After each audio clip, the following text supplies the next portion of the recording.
Good evening, and thank you for joining us this evening for our special city council meeting. We'll go ahead and get going. Oh, you're it. That's me. Connie, could you please call the roll? Just realized nobody was sitting over there. Cheatham. Here. Lurick. Here. Mangum. Mansfield. Here. Nichols. Here. Paulson. Here.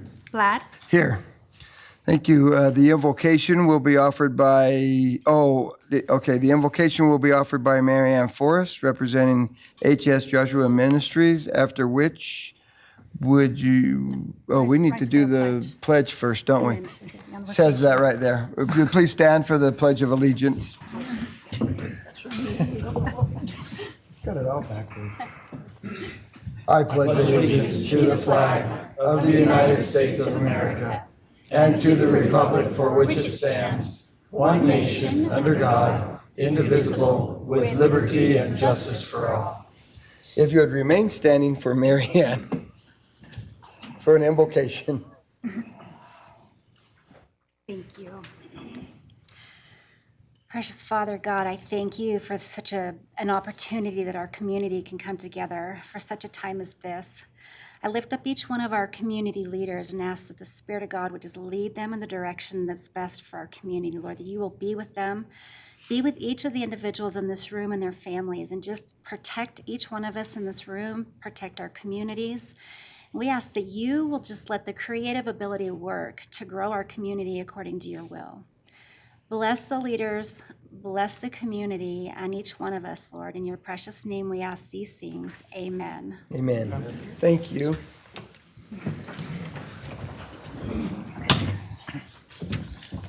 All right, let me see if I can get on the right page here. We're on agenda item number 3, is that correct? Here we go. Agenda item number 3 is a consent agenda. The following business items may be approved by one motion and a vote. If any one member of the council so desires, any matter listed can be moved to a separate agenda item. A, minutes. Council may wish to waive the oral reading of the minutes and approve the minutes from the following meetings. Work session meeting of March 14, 2024, clarification and regular city council meeting of March 21, April 4, April 18, and May 2, 2024. And special city council meeting of June 10, 2024. B, material claims. Council may wish to ratify approval of the material claims for the period of June 1 through 15, 2024, and approve the material claims for the period of June 16 through 30, 2024. C, treasurer's report.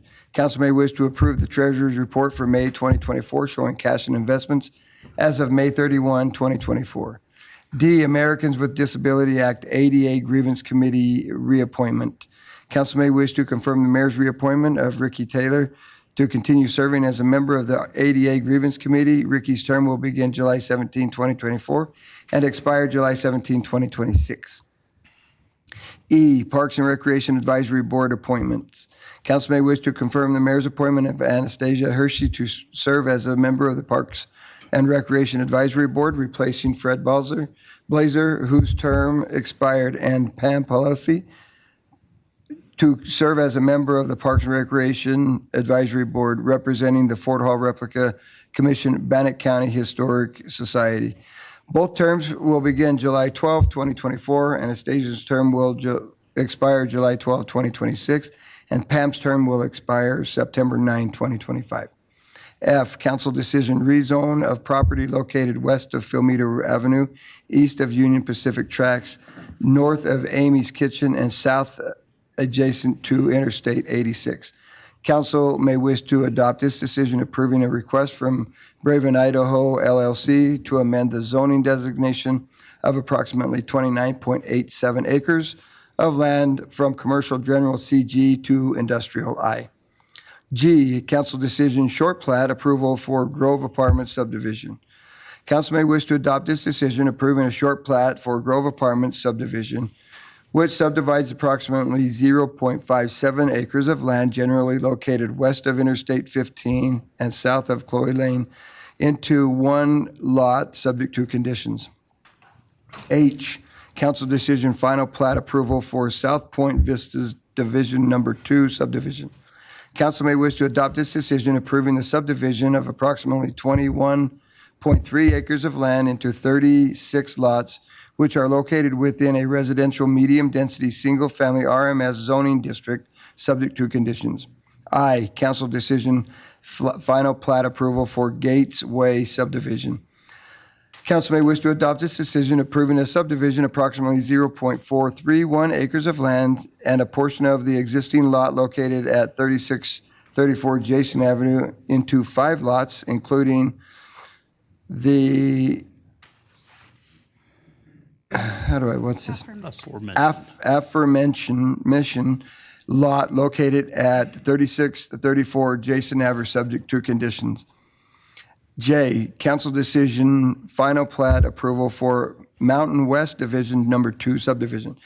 Council may wish to adopt this decision approving the subdivision of approximately 13.9 acres of land into 27 lots, generally located west of Hawthorne Road and south of Interstate 86, subject to conditions. And K, donation acceptance of K-9 officer. Council may wish to accept a donation from Anna Perkins family of a 1-year-old female German Shepherd named Kaida. This K-9 officer will serve as a drug detection dog and will replace K-9 Officer Barrett, who recently passed away. Mr. Mayor, Yes. I move that we approve the consent agenda items A through K as listed in agenda item number 3. Second. Thank you. We have a motion by Lurick and a second by Cheatham. Connie, could you please call the roll? Lurick, Yes. Cheatham, Yes. Mansfield, Yes. Nichols, Yes. Paulson. Yes. Thank you. Agenda item 4 is proclamations. We have no proclamations tonight, so we'll move to agenda item 5, which is the calendar review. Council may wish to take this opportunity to inform other council members of upcoming meetings and events that should be called to their attention. July 18, 5:30 p.m., council clarification meeting. 6 p.m. will be a regular council meeting. July 23, 4 p.m. will be a special city council meeting. And then at 6 p.m. will city council town hall meeting. July 12, at 2:30 p.m. will be a ribbon cutting and grand opening of the new water slides at Ross Park Aquatic Complex. Daily admission tickets will be available for poolside or for pre-sale starting at 10:30 a.m. The facility will open to the public at noon, and the water slides will officially open at 2:30 p.m. July 13, Firecracker Frenzy Fun Run. Contact the Parks and Recreation for more information. July 12th through the 20th is Southeast Idaho Senior Games. Other announcements, the municipal band concerts on Sunday evenings from 7 to 8 p.m. continues through August 4th. The concerts have been moved back to Lower Ross Park Band Shell. The concerts are free to the community. Open burn ban in wild and urban interface areas continues. Due to extreme heats, we are experiencing the following city facilities will serve as cooling shelters to those in need. And the hours are City Hall, Thursday and Friday, 7:30 a.m. to 8 p.m. Saturday and Sunday, 10 a.m. to 8 p.m. At the Animal Shelter, Friday and Saturday, 10 a.m. to 5 p.m. It'll be closed on Sunday. Pets are welcome. Marshall Public Library, Friday and Saturday, 10 a.m. to 6 p.m., and they are closed on Sunday. And that is it.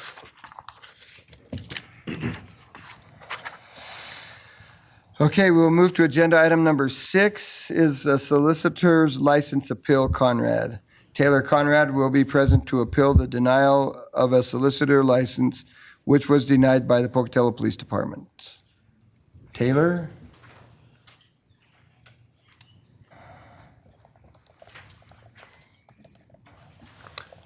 Thank you. I'm Taylor Conrad. I work for DeBella. I'm a canvasser for them. I've worked for them for like 4 months. My job description is to go door to door, set up appointments for our salespeople for roof, siding, windows, and gutters. Pocatello is one of our, I guess, main spots. We're located in Idaho Falls, so we kind of have, it's one of our main spots for the job. I was denied due to previous drug charges 3 years ago. I did do some time for that. I got out about 6 months ago, have not been in trouble, have been on good behavior, and have recently been moved to lower supervision with my parole. I'm on like a UA program just to prevent me from, just to kind of keep more of an eye on me because I am on that lower supervision. And again, have not had any troubles while I was in nor while I've been out, so. Okay. Council, do you have any questions for Taylor? Mr. Mayor, I have one. Yes. When does your probation end? 2031. I am eligible in the next few years as long as my behavior continues to be good. Next few years, like 2026? It really just depends. Okay. In January, as long as I've had a year completely good, they'll drop me to LSU, which is low supervision. Right now I just got moved to every 6-month check-ins. So in January, they'll move me to LSU, which I will be checking in through Boise over email. And then once my restitution is paid off, then I qualify for early discharge, so. Okay. Any other questions? So Taylor, I have one. You said you're on lower supervision. Yeah, so when I first got out, I was checking in every other week. And then it got moved to every 45 days. Okay. And then just on the 9th, I got moved to every 6 months, which Okay. December and then January will be the LSU, so. Okay. Sounds great. Okay. All right. Thank you. And you probably don't want to go very far. We've got, because you'll give you an opportunity to speak at the end of this. Is that right? So Mallory, we'll have her come up. Good evening, Mayor Bland, City Council members. I'm Mallory Bascom with licensing at the Pocatello Police Department. On June 11th, I denied Ms. Conrad's application for solicitor license in accordance with Pocatello City Code 5.52.100A3, which states that a basis for denial is that the applicant has been convicted of a felony or trafficking controlled substances where the conviction has been entered within the 5 years preceding the date of application. On May 17th, 2021, Ms. Conrad was convicted of felony possession of a controlled substance, and on February 14th, 2022, she was convicted of felony delivery of a controlled substance. According to Pocatello City Code, if the denial is upheld, Ms. Conrad will not be able to reapply for a license as a solicitor for 1 year from the date of denial, and the City Council decision shall be considered final. I'm available for questions now if you have any for me. Mr. Mayor? Yes. Based on city statute, when would you be eligible to apply without necessarily going through the city council? So the code is for 5 years from the date of conviction. So February 14th, 2022 was the second conviction, so 2027. Thank you. Okay. Any other questions? Yeah. So, what type of drug was she convicted of possessing and distributing? Based on the information that I found in I-courts, it was methamphetamine. All right, thank you. Okay. Any other questions? Okay. Thank you. Thank you. Taylor, you're welcome to come back up here. And are there you want to say anything else? No, I don't think so. Okay. Council, any other questions for Taylor? Yes. You said that you spent some time in a correctional facility. Were there any types of rehabilitation process? What went into that in terms of like rehabilitation and substance recovery? I don't even remember the classes I did, the names of them. I know I took 3 different relapse preventions. That's not necessarily the name of them.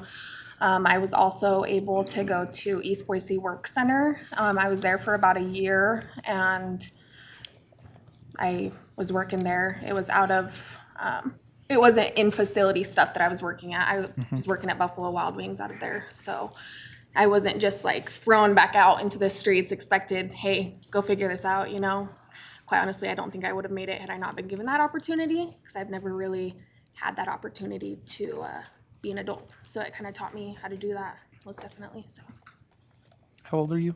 how old am I? Yeah. 25. Mr. Mayor. Yes. Taylor, was your incarceration time after the first or second offense? For prison? Because I got incarcerated for the first one, got out, and then went to prison for the second one. Or was the first initial incarceration?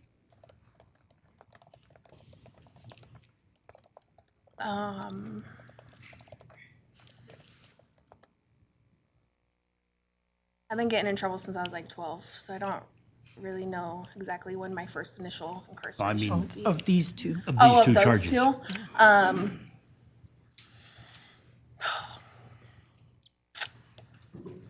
I want to say like maybe May of 2021, Where? Idaho Falls. Okay, All my charges are out of Idaho Falls. okay. Okay. Any other questions? Yes. I've got one more. You said that you didn't know how to be an adult and that, you'd been getting in trouble since you were 12.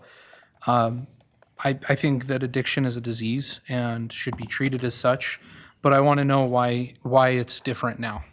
What's different now than what was different after your first the incarceration in 2021 than had the 2022? Like I said, I've been getting in trouble since I was 12, just in and out of jails, Freebie, St. Anthony County, and I didn't really have like a success plan set up for myself. And I never took the time to want to learn about it. I was just kind of, I don't want to say I was stuck in my ways because I was young, I just was very, I guess, closed-minded to the fact that there was more in life.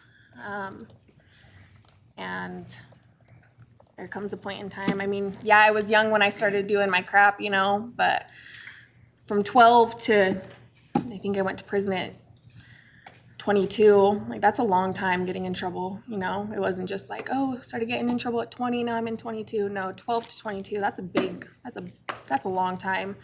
And even when I was doing the stuff that I was doing, I wanted to be done. I was just so far into my addiction that I just couldn't. There was nowhere for me to, I guess, I want to say there was nowhere for me to go. I mean, there was, but it was just hard doing that. And I do believe that I had to get locked up and go through what I went through in order for me to do it, in order for me to change, so. Any other questions? Okay, thank you. Okay, council, this is before you.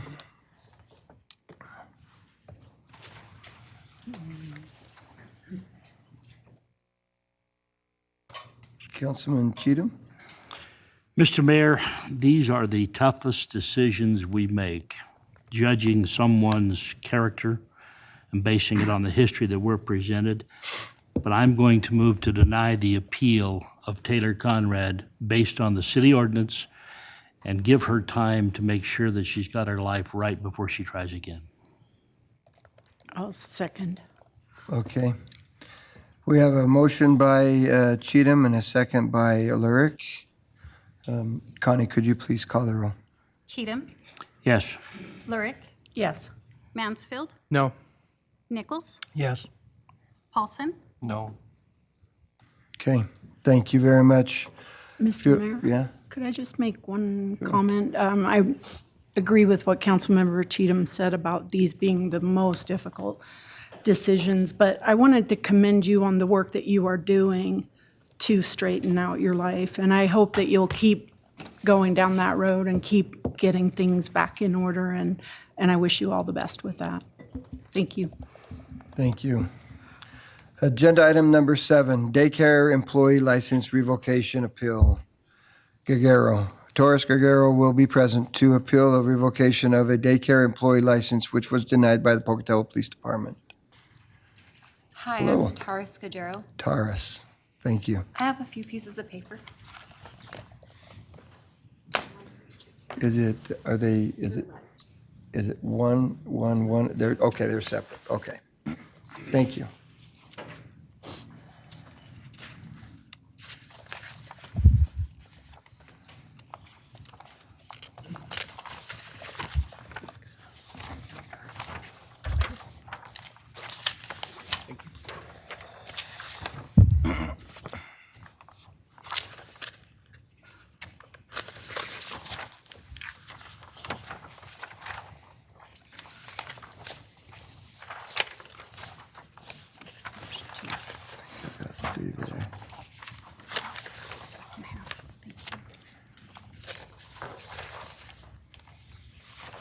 Sorry, I got.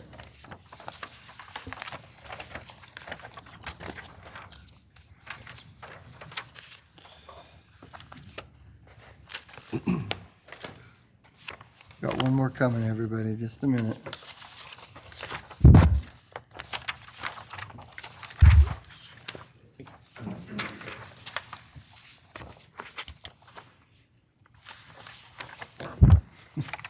Okay.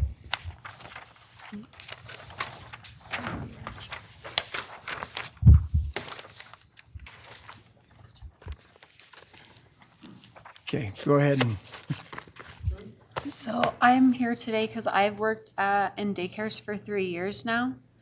And I went to reinstate my license and I let it lapse this time. And when I went to apply, I was denied my childcare license when I've already been working in a facility for 3 years.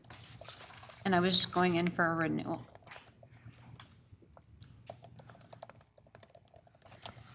okay. Brent? So why do you understand you were denied? I was denied because I'm on a 10-year registry from something that happened when I was pregnant with my son.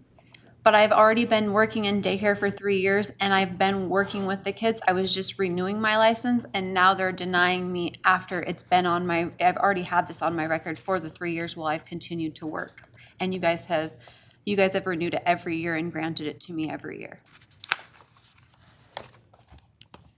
Okay. Other And questions? I wasn't aware that I was on the registry, that I was actually put on it until this came around and I talked to Mallory and she's familiar. I've applied multiple times with her, but something came up this time and they called me. Okay. Other questions? I just don't want my past being held against me in this kind of situation. Once I've already been working with the kids, I'd like to continue to work with the kids. That's why I'm kind of here to tell you my side of the story of what happened with things. What was the reason to be So on this when list? I was pregnant with my son, I smoked marijuana. My son is almost 6 years old. And so they said that I guess they put me on some registry and I was never contacted because I was moved. So I just found out when I was denied, I think it was like a month ago, not even a month ago, about a month ago. Other questions? Yeah. So were you convicted of possession of marijuana? Never in my life have I been convicted of any drug use. All right, thank you. Rick and then Linda? There's a disparity in names. The denial is to Gagero, but the name Whittier keeps coming up on these letters. Because I'm married, my last name is Gajero Whittier. It's hyphened. Thank you. My question is about the, how you ended up on the registry. So if you weren't charged with anything, how was it known? That's what I'm wondering. I'm just as oblivious to you guys. I want to know why, I'm already been working for 3 years with kids at the same facility and then I go to reapply and this time they just say no. And for 3 years I've been told yes. And I know exactly what it is. I smoked THC while I was pregnant with my son. That was over 6 years ago. I've never been charged with any drug crime in my life. I've made relationships with multiple families now and multiple children and made differences in their lives at this point. Okay. All right. Why don't you go ahead and take a seat, but don't go far so you can speak here in a minute. Mallory? Mallory Bascom, Pocatello Police Licensing.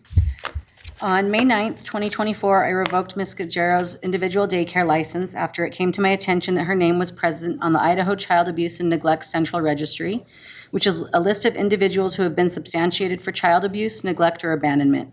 The criteria and guidelines for an incident to be substantiated is an Idaho administrative rule under IDAPA Chapter 16 and is considered an automatic disqualifier for daycare licenses under Idaho State Code. So I'd like to just give a little background as to how we got to this unfortunate situation. Ms. Gajero first became licensed in March of 2022. Upon initial application for a daycare license, part of the background check includes a fingerprint check and central registry check. When the results were returned to the Pocatello Police Department, Ms. Guerrero was in fact listed on the registry and should have been denied licensure at that time. As I was not working in licensing at the time, I cannot speak to the oversight by the previous licensing officer. From there, the central registry would only have been checked again after 5 years when she was due to be re-fingerprinted for her renewal application the 5th time around, or if the individual allowed their license to lapse and then reapplied, which is the case in this situation. Ms. Guerrero later renewed her license and was again granted licensure by the previous licensing officer, and the registry was not checked at that point. Under my employment, she allowed her daycare license to lapse and then reapplied for licensure on April 17th. As such, she had to go through the full background check again. On April 24th, I received a return from the Department of Health and Welfare indicating that she was on the Idaho Child Abuse and Neglect Central Registry. At that point, I looked back to her initial application from 2022 and found that she was listed on the registry at that point as well. Since her fingerprint results and the rest of her background investigation did not show any disqualifying convictions, I was uncertain why she was on the registry. As I believed being on the registry was an automatic disqualifier for licensing, I was confused as to why she had been granted a license, and I spoke with the previous licensing officer who was unable to speak to that information. I reached out to Health and Welfare's background check unit for direction, but did not receive immediate answers. As such, Captain Higbee instructed me to tentatively approve Ms. Guerrero's license until we could get answers, given that she had been working in daycare since March of 2022 and had no disqualifying convictions. Upon speaking with a program specialist for daycare licensing with the Department of Health and Welfare and learning that the presence on the registry was in fact an immediate disqualifier, I reached out to Ms. Guerrero to inform her that her license would be revoked. I prepared a revocation letter and later met with her in the PPD lobby, where I explained that there was a process where she could request to be removed from the central registry. I provided her with instructions for that process and informed her that at such time that she was removed from the registry, she could reapply or appeal the revocation. On June 18th, I received a letter from Ms. Guerrero indicating that she wished to appeal her license revocation.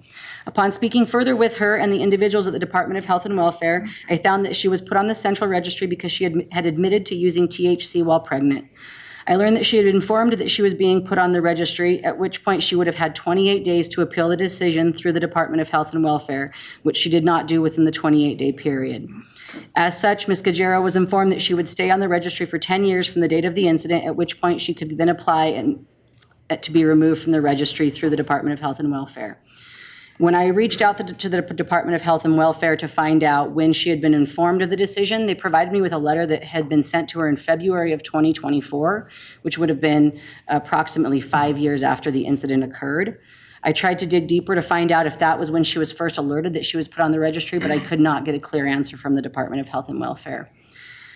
Given that Ms. Guerrero's name is still present on the registry, unfortunately it is against Pocatello City Code and Idaho Code 39-1105 to issue her a daycare license. This time I can answer any additional questions that you may have for me. Josh? The adding of somebody to a registry, as you put it out here, in 5 years after after what would be assumed to be the incident, is that due to probable medical mandatory reporting? Would that fall under that statute? My understanding of how they get put on the registry without a conviction is if, I believe that when children are born, there's a drug test that are run, and so if the child had tested positive for THC, it would have been brought to their attention at that point, and then they get put on the registry. I'm not sure why it would have taken them till 2024 to alert her that she was on the registry, or if that's even the accurate date as to when she was alerted. That's just the best information I was able to get from Health and Welfare. Okay, we've got Council President Lyric and then Councilmember Nichols. And I had a similar question. You said that she was on the registry for admitting to using THC, but I was wondering admitting to whom? To the Department of Health and Welfare, or you? And that's the information that I was provided from the Department of Health and Welfare, which is just in the letter that they said they sent to her. All it says is that it was substantiated based on the admittance that she had used THC while pregnant. And again, I don't know who that information goes through entirely. Okay. And I have a second question, if I may.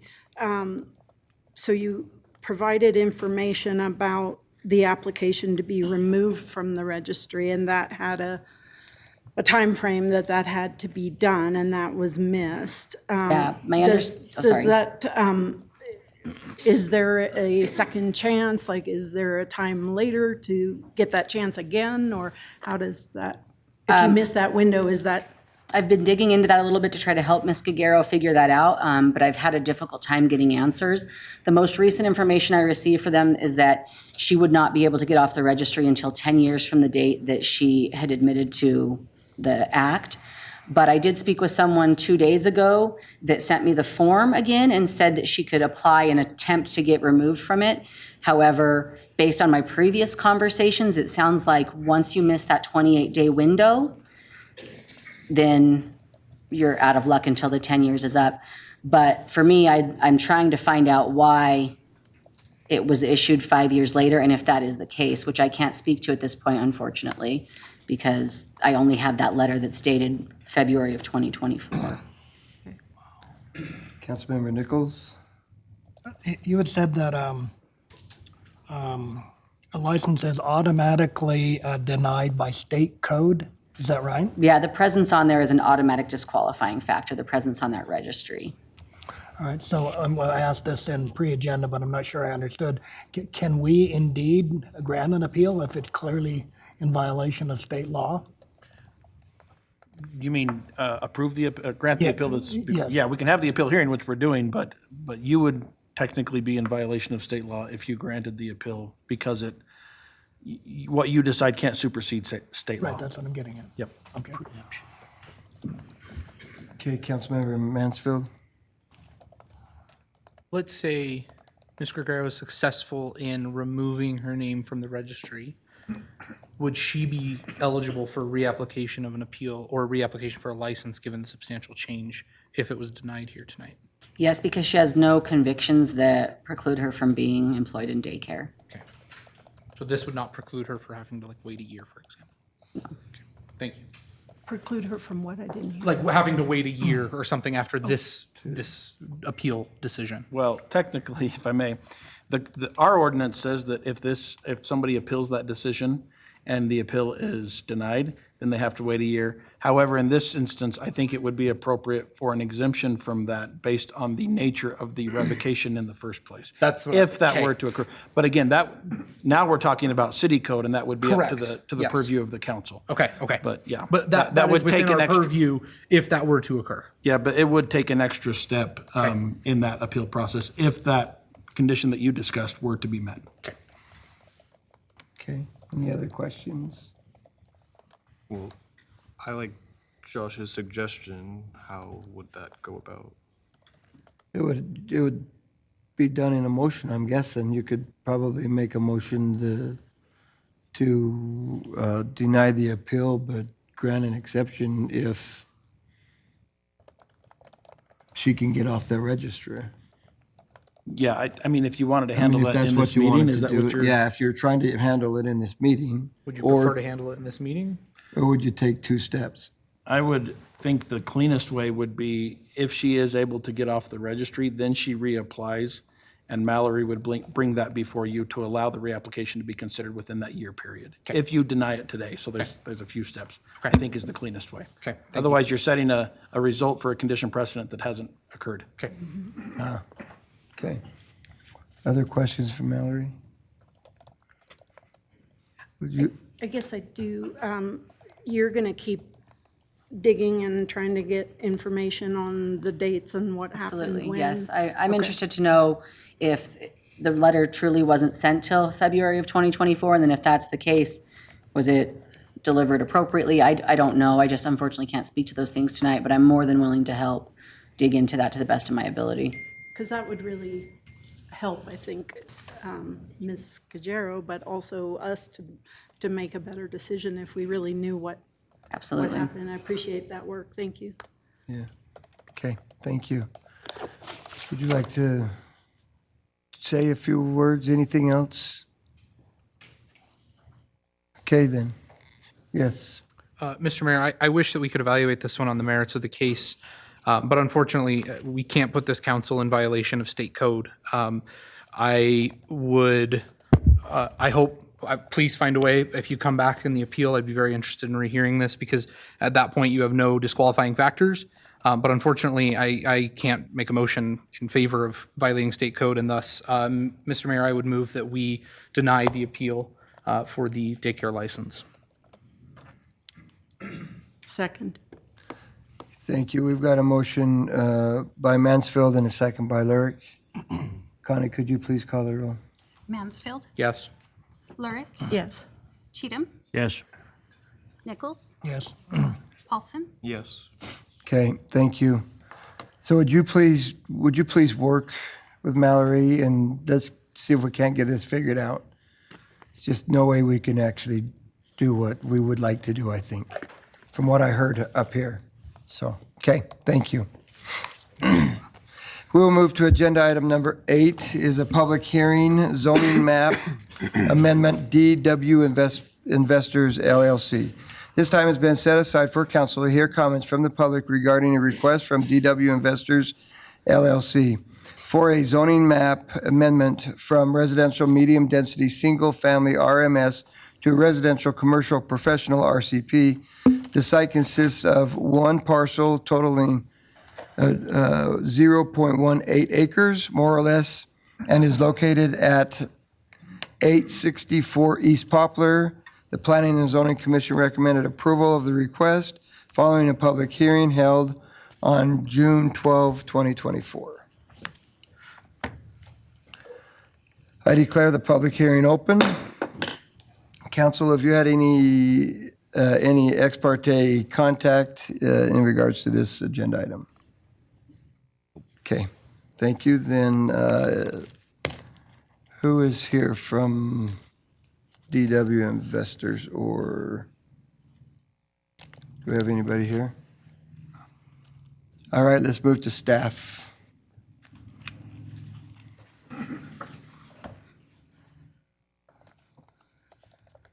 Good evening, Mr. Mayor and members of the council. Jim Anglesey, Long Range Planner for the City of Pocatello.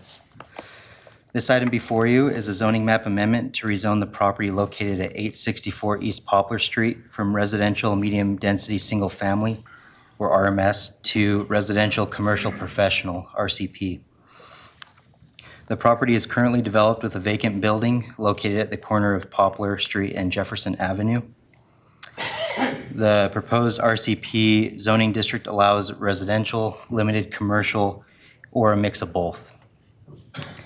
In consideration of this application, city staff review and public comment, the Planning and Zoning Commission recommended approval of the application after a public hearing was held on June 12, 2024, finding the application meets the standards for approval under section 17.02.170E of the Pocatello City Code.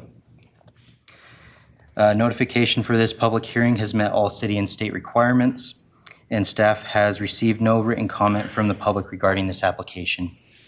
This concludes my presentation. I'd be happy to answer any questions the council may have. Let's go, Councilmember Cheatham. When I compare the current zoning map to the proposed zoning map, there appears to be far more than the address at 846 Jefferson included in the new designation, which makes me curious why it went that far north. Are you talking about the future land use map? Yes. So the future land use map includes this property and areas from Poplar Street to Pocatello Creek along Jefferson is designated mixed use, which corresponds with the RCP zoning district. Previous to that designation, this property was designated residential, and that change occurred during the comprehensive plan. And at this point, they are looking to rezone it so it aligns with the comprehensive plan map. I still, I guess the piece of property we're discussing is 846 East Jefferson. 864 East Poplar. East Poplar, On the I'm sorry. corner. Yes, yeah. yes. But I don't understand why everything on the west side of Jefferson is also being rezoned. That's my question. This current application isn't any of the properties other than that single building on that property. And so in your packet, you have two maps. You have a current zoning map and the future land use map. The current zoning map shows everything on the west of Jefferson, at least on this block, being residential, despite their uses being somewhat commercial and residential. And then everything on the east of Jefferson, at least in this picture, being RCP, currently zoned. And so the request is this one single property on the west of Jefferson be rezoned to match what's on the east side of Jefferson. Right. So why is the rest of the property included? I guess I don't understand your question. So, It's just the one property that's being rezoned from residential to RCP. Brett McLean, Planning Director. So Councilman Cheatham, I think what you're looking at is the future land use map. That is not what's being rezoned. It's already, that's the designation from the comprehensive plan. So that map just shows what we would anticipate those properties being zoned in the future. What is being rezoned is just the one parcel on the corner, not all of those parcels. The colors are what have me confused. Yes, I think you're looking at that future future land land use use map and being confused that that's all that's being rezoned. Okay. That's not the case. And nothing needs changed in the land use map. Nothing's being changed on that future land use Okay. map. All the other properties will remain residential. All right, thank you. okay. Any other questions? Okay. Jim, have we received any correspondence outside of what the council's already seen? No, Mr. Mayor. Madam Clerk, have we received any in No, your we have office? Okay. Okay, thank you. Then I would look for any testimony of those supporting the application. Any testimony of those uncommitted to the application. Any testimony of those opposed to the application. Okay, then I declare the public hearing closed. Council, this item's before you. How do you wish to proceed? Mr. Mayor? Yes. I move that we approve the zoning map amendment for DW Investors LLC as outlined in agenda item number 8 with the 3 conditions that are specified in the letter from our staff. Second. Okay, we have a motion by President Lurick and a second by Councilmember Paulson. Connie, could you please call the roll? Lurick, Yes. Paulson, Yes. Cheatham, Yes. Mansfield, Yes. Nichols, Yes. Thank you. Agenda item 9, public hearing Park Place Planned Unit Development. This time has been set aside for council to hear comments from the public regarding a request from CMJ Holdings LLC, represented by Knutson Engineering, to develop 10.34 acres, more or less, located west of Interstate 15, north of Ammon Park, and into 86 townhome lots and 2 common open space lots. The Planning and Zoning Commission recommended denial of the request following a public hearing held on June 12, 2024. I declare the public hearing open. Council, have you received any ex parte contact or communication with this? Mr. Mayor, I made a couple of site visits prior to this agenda meeting. Just site tonight. visits, there's no, should be okay. Yep, that's fine. Any others? I had a conversation quite a while ago, but talked only procedure. And, you know, if somebody was interested in an appeal, what they would have to do, but not the actual details of the case at all. So I just wanted to disclose that I did have a conversation, but didn't get into any of the details. Okay, that should be good. Yep. And count, yes, And I did a couple of site visits as well, but no discussion with anyone. okay. Thank you. I will just disclose this is my neighborhood. I know all about it. There's nothing I don't know about this area here, and I have been hit by a couple people in the neighborhood and stuff, but well, not hit. There's been a couple. black eye sitting on the That's right. Should have covered my eye when I said that. No, I've been approached by, I should have said approached, not hit. But there's a couple that probably would have liked to have hit me, but they did not. So, but I know the area. It's my backyard, and so that being said, we'll just hear what happens. I won't be making a tie-breaking vote anyway, and so I don't have much of a say in it. So that being said, the representative from Knutson Engineering? Oh, I'm sorry. I need to tell you, you've got 10 minutes. The clock over here will start when you're down to 3 minutes. Okay. Okay. So I'm not a representative of Knutson Engineering. My name is Clay Anderson. I appreciate your time. I'm an investor in CMJ Holdings, a principal. I'm here to just testify, or I guess share some thoughts on behalf of the ownership group and kind of dispel myths and rumors and false statements that have been made. I'm sure, Mayor Blatt, you've seen the flyer, Save Emmett Park. I want to address that a little bit. Just by way of background, I'm an Idaho resident. I grew up in eastern Idaho. 80% of my life I've lived here. I currently reside in Meridian, Idaho, where I raised my family. I'm, I guess, still in the process of raising my family. One rumor of a big out-of-state developer here to money grab and grab land in Idaho, not the case. All the investor group all has Idaho roots.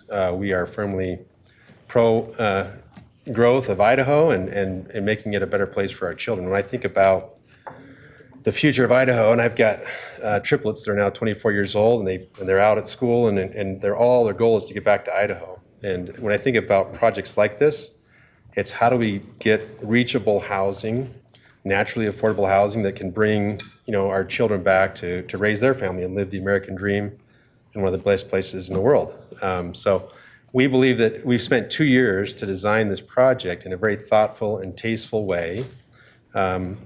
86 for-sale townhomes. And I guess on record, I know a lot of people are here in opposition. The way the property is currently zoned, we could go without any public hearing and work just through city for approval of a 94-unit apartment project on a for-rent. That's the way it's currently approved or zoned without having to go through public hearing. So our plan B is 94 apartments. We would much prefer to do 86 townhomes on a for-sale product. We think it's a better product for the community. To kind of go through this, it's I guess the common theme of using social media as a weapon in which statements are made that aren't necessarily held to accountability, which can be frustrating in some respects. As I look at that flyer that we received a copy of, Save Emmett Park, I don't know that it needs saving. One comment of it being an 86 townhome for-rent product is not true. It's an 86-unit for-sale product. Now, of course, just like property rights, if someone buys a townhome and chooses to rent it, of course they could rent it out. Portion of the park being donated to the builder, that's not true. One of the things in which Joel can share thoughts on is collaboratively with city planners, we saw the opportunity to upgrade to more current code standards the retention system. And the idea was to combine that in an area. And so somehow that was loosely claimed that the city was giving us the land, in fact, claiming in the flyer that the park would be renamed to CMJ Park, which we could name it Mayor Blatt Park for all. I don't know why these claims were made. We're not interested in that. We're not either. I've heard great stories of people in Emmett Park and history. We have no intention to change that, but improve accessibility and use of the park. The other idea on the flyer was that people weren't properly notified. That's not true. We followed, the people we hired followed city protocol to do that. So yeah, we feel very good about the project. We think it's a very well thought out. We could have saved ourselves 18 months and just gone straight to 94-unit apartment project, worked with city design review and got it done. We thought this was a better, more tasteful project that fit the community needs better, and here we are. So I'm going to turn the rest of the time over to Joel. Joel Dixon, Knutson Engineering, representing the applicant. I just want to talk about the PUD. So in the code, the purpose of the PUD is to provide more flexible uses of zoning and developments.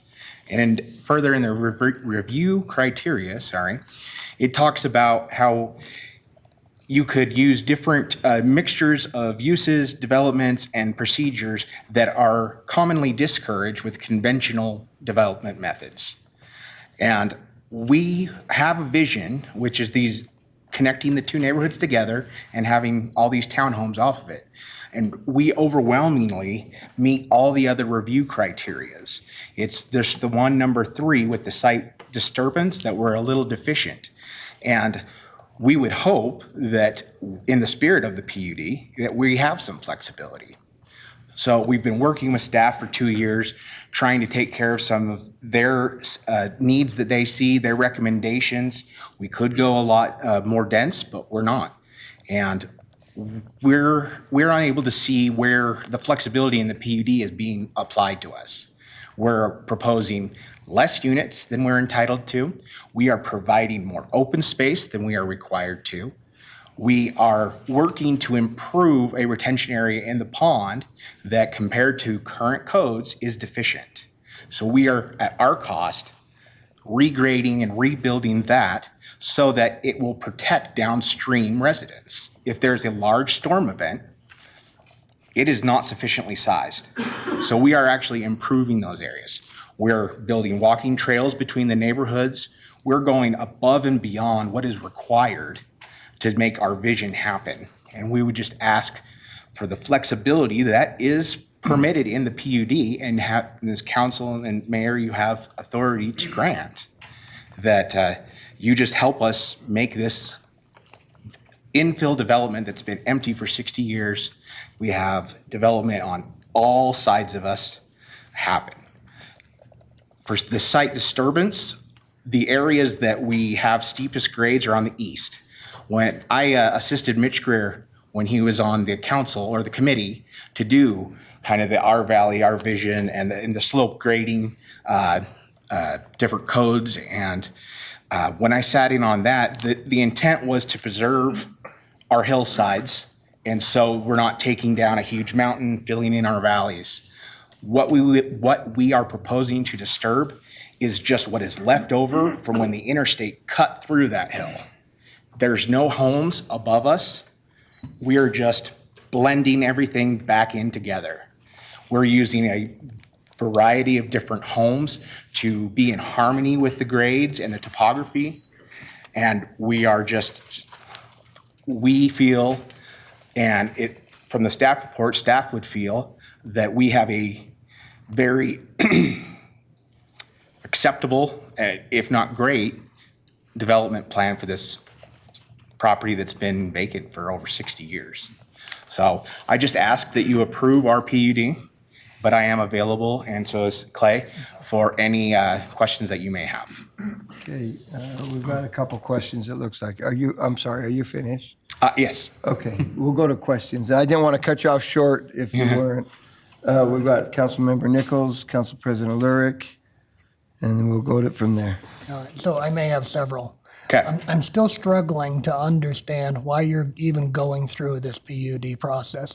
You could do a townhouse subdivision and have units that you could sell and not even go through the PUD process. Is that correct? That is correct. Well, why all the trouble? We're beginning to regret it. But so what we wanted to do is it's the minimum lot sizes. The PUD allows us to do lot size averaging. So our lot lines are closer to the buildings, and we were able to just put more of it into the commonly owned and maintained open spaces. Whereas if we went through the standard subdivision process, our lot sizes would have to be a lot larger, and it would kind of just be a mess for the open space. Where all of our walking trails are in open space, it's just a lot easier, cleaner for everything to work through. Right, so it's currently zoned RMM, right? Correct.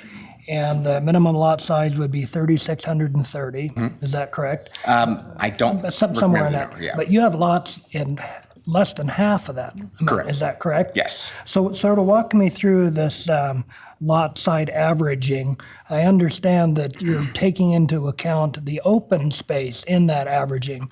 So that sort of loads this sort of differently, doesn't it? Kind of. We have to take out, there's a required 20% open space. So that's automatically lopped off from what we can develop. And then what happens is you take and you have to take out the right-of-way area. So we take out the minimum required open space and the right-of-way, and then we take the minimum lot size that's permitted under the zoning. PUD gives us an additional discount as well. And we take that total number and we divide it, and that's how many units we can have, which would put us about 94 units. And so with the PUD, it doesn't matter what the individual lot size is, as long as the project in a whole meets that average. So that's really what this is all about, is you want to do smaller lots. Yes, it just makes everything a lot cleaner when it comes to plating.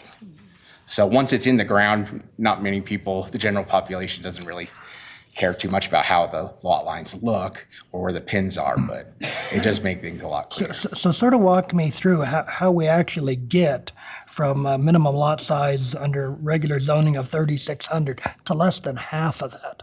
So we can take out the minimum lot size of what it ends up being. That's no longer a factor because it doesn't matter what the minimum lot size is, as long as total. So some lots are larger, some lots are smaller.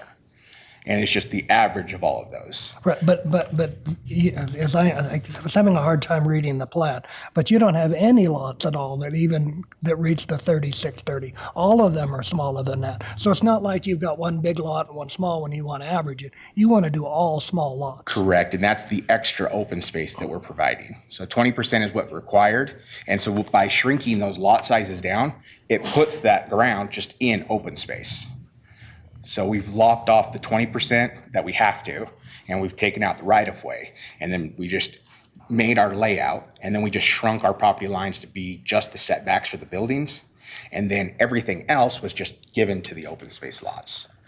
So that's where that extra lot sizes are coming from. Okay, and do you know what that equates to as a percentage?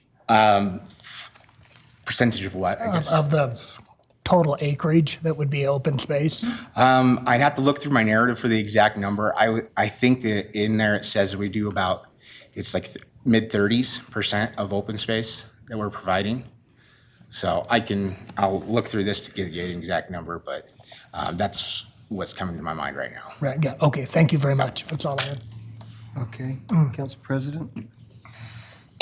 I want to ask something that's related to some of what Councilmember Nichols was just asking. So we're talking about smaller lot sizes, but overall, when we consider the whole project, less density than what you could do under the current zoning.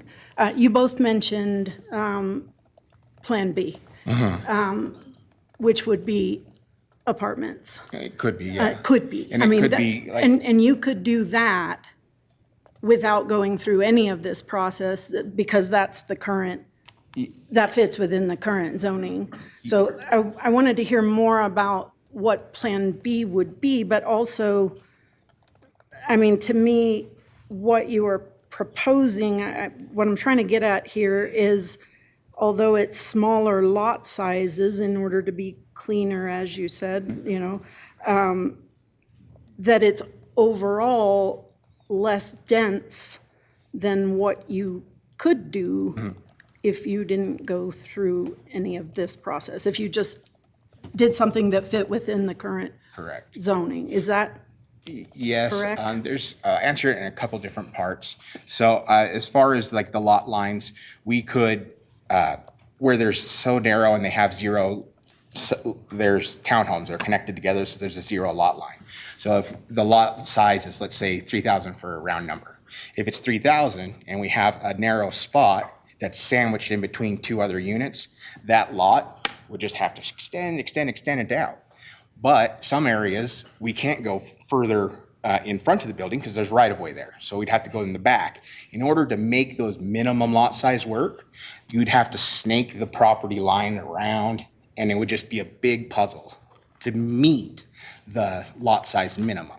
So what the PUD and the lot size averaging does is it simplifies it to just rectangles, and then, but the overall math checks out. So that's where we'd be permitted to do 94. We're only proposing 86, just because with how we've designed it and trying to, with storm utilities and just the shapes of the property, it didn't make sense to build those. It would be cost productive or cost prohibitive.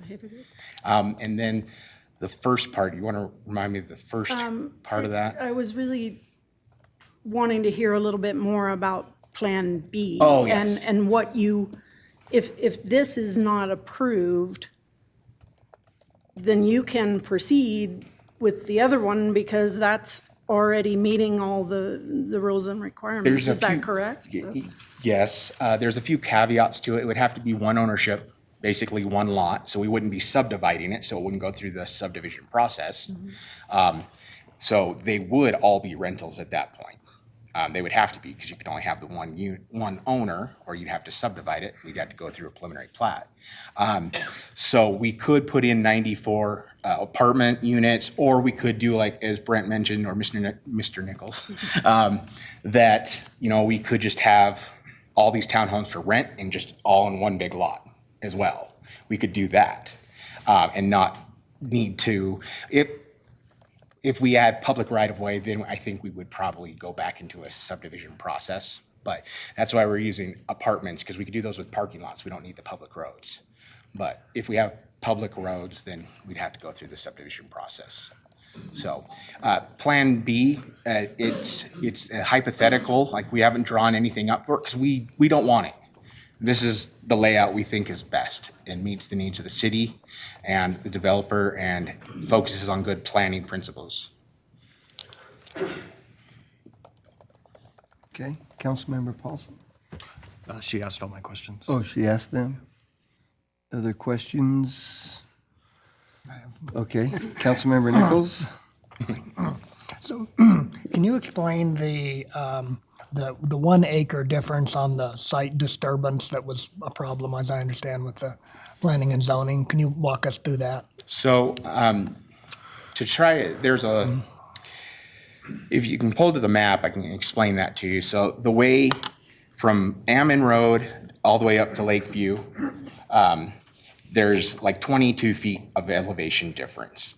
So in order to connect those 2 points and not have a very steep road, we've got to increase the length of the road to make that work. So we've done that to try to skirt kind of one of the valleys and follow the perimeter, which is more efficient for the lots. And it lengthens the road to the point where we've made the steepest area 8%. And we could go up to 10, but that's very difficult for driveways to manage. So a lot of it's at 4%. There's some 6s, but the biggest stretch or the biggest grade we have is 8%. The less length that road has, the average steepness of that road is going to go up. And so we could avoid the steepest parts of this project by sucking in the loop and avoiding that, but it would make the grades steeper overall. And we felt that the project was a good fit and it warranted a little flexibility for that. So we could meet it if we switched that around. What we are able to preserve is that like 0.58 acres. And from the calculations, there was 1.58 or somewhere in that range that was required just by the math. And we're asking that we've been given some flexibility to not meet that site disturbance area for the benefit that the project has in connecting those two and not being a very steep road. So that's kind of where we're at in there and why we're deficient, I guess. Okay, I understand. Thank you. Any other questions? Okay, thank you. Thank you very much for your time. Matt, staff.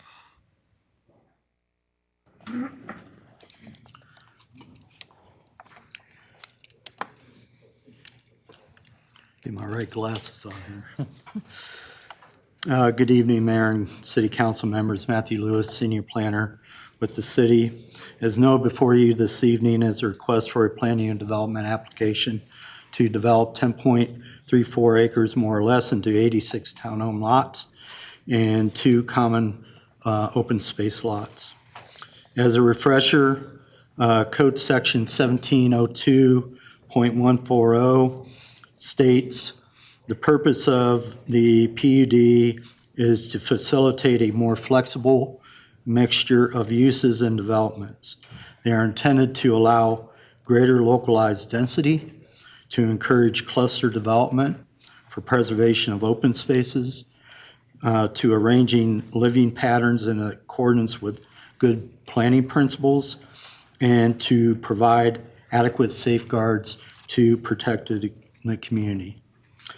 As noted in your executive summary, the primary reason for the applicant's application is to allow for lot size averaging as called out under Code Section 17.20.140 G1. The property is zoned residential medium density multifamily. As such, the minimum lot size per townhome is 3630. However, the lot size may be reduced by up to 50%, which allows for a lot size of 1,816 square feet. However, the applicant is proposing lot sizes as small as 1,676 square feet. The requested reduction equates to approximately 7% of the minimum required by code. In addition, the applicant requests that flexibility be granted to reduce the required undisturbed area as required under Slope Development Standards 1705.140B for a minimum of 1.59 acres as determined by staff to 0.55 acres. The Planning and Zoning Commission found that the requested exemption not be granted based on criteria 1702.140C3. A copy of the Commission's findings of fact and recommendation are provided in your packets. It is important to note that based on the zoning, apartments are permitted outright. It would not require subdividing. Again, apartments are permitted outright without any public hearing or comment. Staff estimates that up to 105 units may be constructed. Also, please note that there is no requirement for emphasis on architectural design, aesthetic value, and open space as required as part of the PUD application. For example, in this case, to break up the monotony of straight facades, the townhome structures incorporate offsets from attached units. Upper level walls adding dimension, while gabled roofs provide further visual breaks. The exterior will utilize high quality durable material such as masonry and fiber cement board. Staff also would recommend that earth tone colors be used where possible. All property owners within a 300-foot radius of the existing property boundaries have been provided notice of the public hearing in order that they may provide comment on the proposed requests.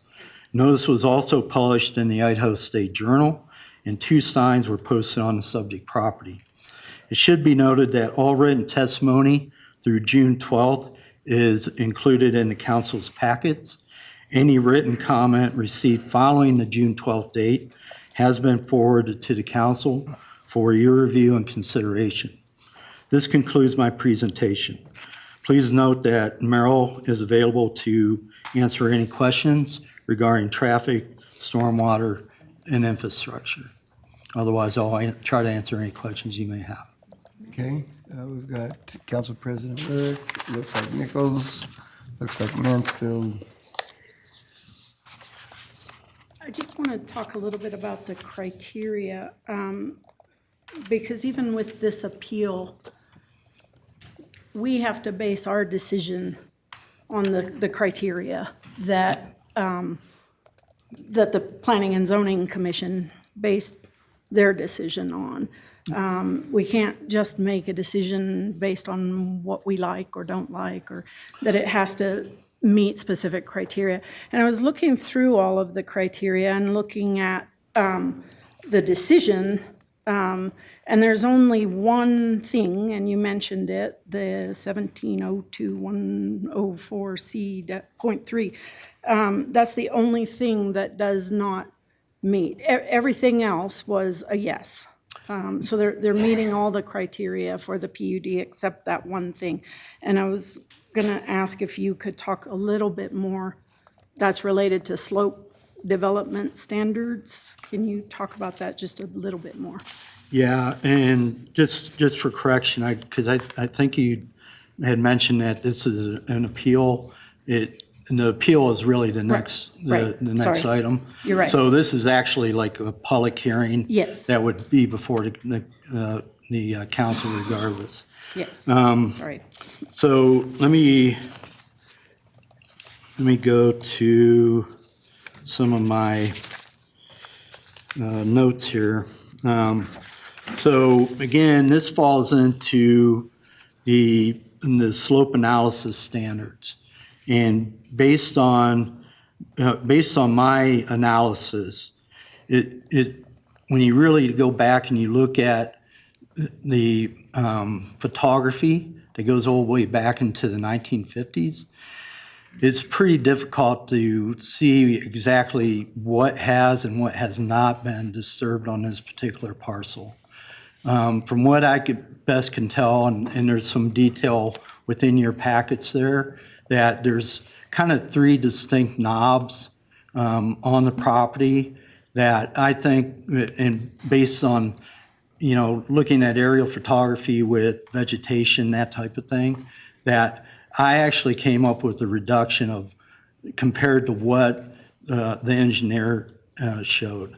And so, but the thing is that you still have to deal with that 1.59 acres. And what they're requesting for the exception, and Joel touched upon it, was for the better road alignment and just the better development in terms of how this would turn out, that they're requesting that they just set aside the 0.55 acres. And that's what the commission recommended their denial on, because it didn't meet that criteria. In their minds, they're like, no, that's what the code is, 1.59, and it doesn't meet that criteria. But you're correct. And when you look at the staff analysis and so forth of the remaining criteria, I would conclude that they meet that. Okay, Councilmember Nichols? So in summary, really, the only exception that they're looking for is they want to be able to disturb about an acre more than code would allow? Actually, it'd be less than, it'd be around an acre. Right. Yeah. Okay. And I'd like to back up. You said that that lot sizes can be reduced up to 50%. They're actually looking on some lots about 7% more than that. But under normal circumstances, what does a developer have to do in order to qualify for that 50% lot size reduction? And Exactly what the application is before you. So the only avenue that they have to do to get that reduction would be to go through the planning and development. We do have infill development standards, and this parcel does kind of act as an infill because everything around it is kind of built out. But under our infill development standards, under that code section, it doesn't allow those standards to apply for less than 3 acres or less. And this is, again, 10.34 acres. So the only avenue that they have is what is before the council. Right. And under the lot size averaging, do I understand this? The developer is able to take into account the common area as part of that? Yes.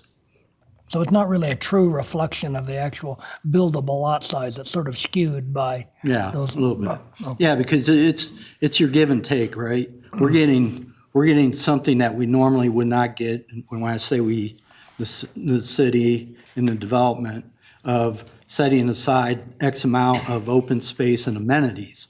In this case, their proposal is a clubhouse with some trails that go through, through the development and so forth that try to interconnect in with the already built out environment that's around them. And of course, the park, so. All right, great, thank you. Okay, Councilmember Mansfield. First question for Matt, and then did you say Merrill's going to be stormwater? No, it'll be stormwater, infrastructure, yeah. So my first questions will be for Matt, and then I've got a couple for Merrill, if that's okay. Okay. First off, you mentioned and kind of preempted my question just a little bit. When using a PUD, we get access to certain requirements such as open space that would not be required if they were not subdividing and keeping with a single owner. Is that correct? Yes, that's correct. In addition to that, if I may, Councilman, is as I mentioned in my presentation, is we can look at, based on the code, like architectural design, we can have different amenities for the construction of the building and so forth themselves. And so that's another layer that you wouldn't have if they just came and just built what would be permitted. When PUDs were established under both state and city code as a form of development that was permitted, what do you believe, and maybe this is too big of a question, but you've got, as planning experience, I think that I would like to ask it. What do you think are the types of circumstances, land that were in kind of mind or the spirit of PUDs? Does that make sense?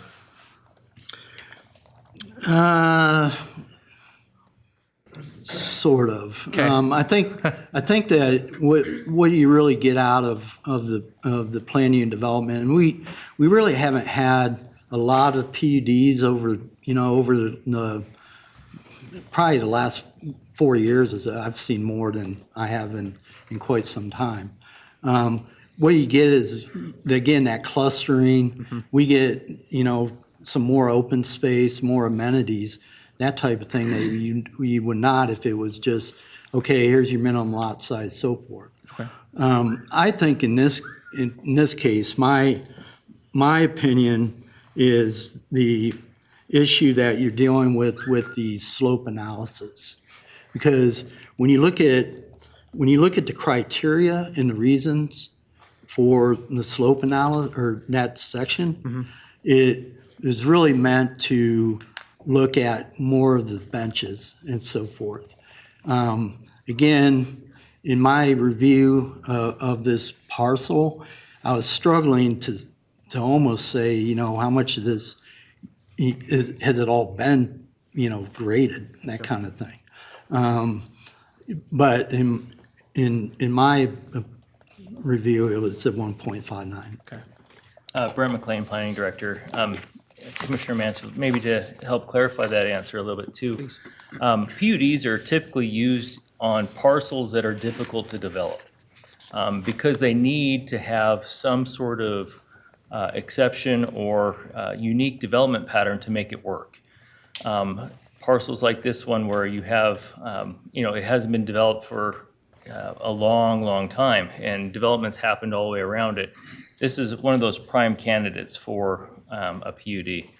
Also, most of the PUDs we do see are developments like this where you have townhouses that have these small lots. The lot is essentially the building, and you have common space all the way around it, which is maintained by an HOA.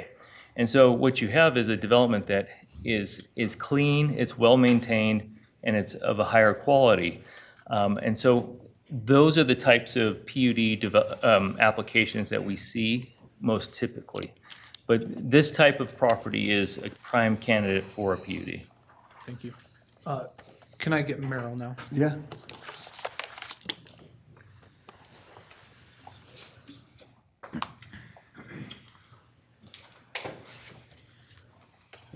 Merrill Quill, the Public Works Engineer for the City of Pocatello. Merrill, there was during the presentation made the discussion of the size of the retention pond. What's the current size of our retention pond in Ammon Park? Well, that's a good question. I do know that it is, it does not meet the criteria Okay. of our current standards. Okay, let me ask you my follow-up then, and you can parse it in as you'd like. What should it be then? It should be probably 3 to 4 times bigger than it is when you take the flow that's coming from historic flows from around, such as the interstate and down through into the park.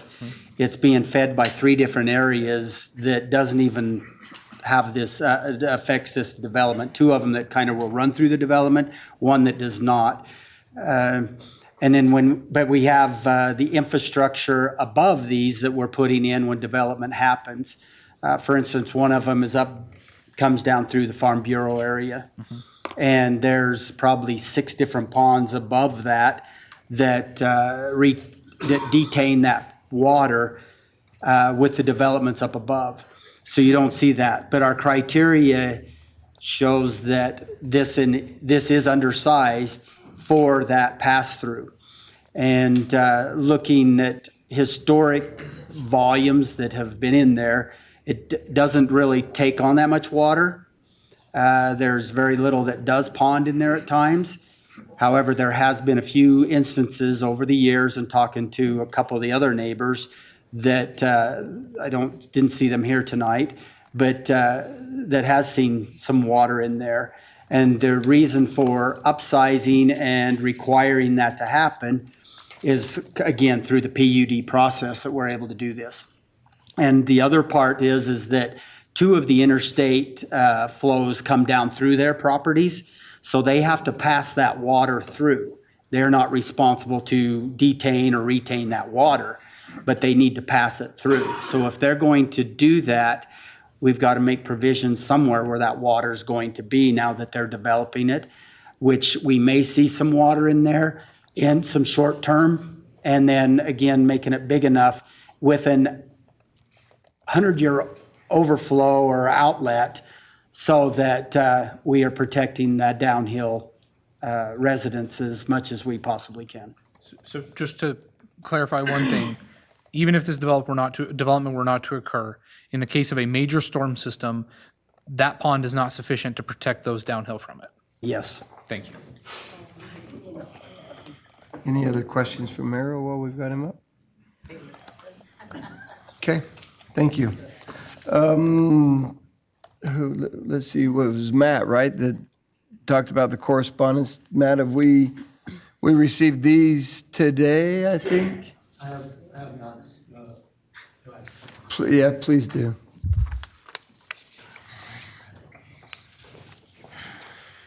Mayor, council members, Matthew Lewis, just to answer your question, Mayor. I have not received any additional. Could you talk a little louder? We would like to hear also. I haven't received any additional comment. The council has in hand all of the comments, emails, whatever that we've received. I have not received any additional. Okay, Madam Clerk, have we received any more than what we've seen here? Council's received all comments. Okay, thank you.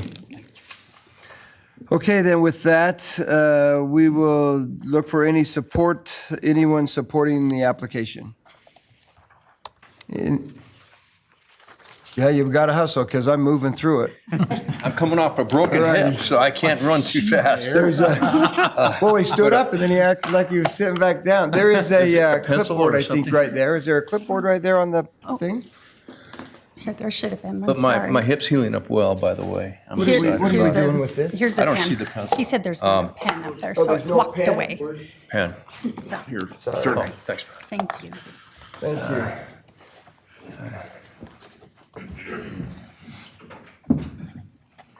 And I might just remind everybody, in this period, you have 3 minutes. No more than 3 minutes, 3 minutes. Got the clock working? It is going to work as soon as he starts.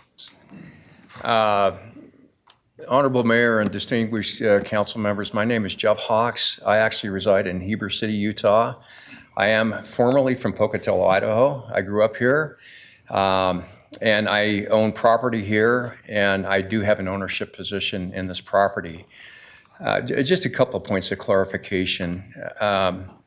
We do own the property. I think there were some misnomers that the city owned the property, and I think that's what caused some of the upheaval in terms of what was being done over there, that the city was giving us property to develop. That's not the case. In fact, very much the opposite. We're actually donating property to the city and to the park in order to be able to create this ponding and bring up the ponds to the level they need to be to with the current code. By the way, about 3/4 of the stormwater that is willfully dumped on our property from the east side, the opposite side of I-15, is coming from that east side. So we have to do something to handle that water as well. I think that there's obviously been a big misnomer on the PUD as well. The biggest issue we're dealing with is topography up there. One size does not fit all in development, and 3,500 square foot lots just would not work. We tried for almost a year to try to make things work, and halfway through the process, I mentioned to Joel, I said, Joel, we got to do this under a PUD. Also, PUDs give you an opportunity to create amenities and open space. My son lives in a PUD on flat land in Midway, Utah, and the lot line is the footprint of the home. Everything else is owned by the HOA, and it's spectacular because of the amenities and the open space and whatnot that they've created there. Also, I just feel like that there was quite a social media storm that we got caught by, all 100% based on false information. So I really wish that Curtis Whitaker or whoever else was behind that would have reached out to us and gotten the truth before we created, a false narrative on the property. We are responsible developers. We work very hard to do the right thing. That's why we're doing the PUD, because it's really the only thing that works out there to lay these homes out the way they need to be laid out and to have the flow and the road and the infrastructure. One last point I wanted to make is I was riding my bike near Ammon Park. I was living with my grandmother at 1648 East Wyeth back in 1966 when the freeway was being built. I guarantee you that 100% of that area, our property, was disturbed during that process. And so that's the only variance that we're asking for really under the PUD. Thanks for your time. Thank you. Any others supporting the application?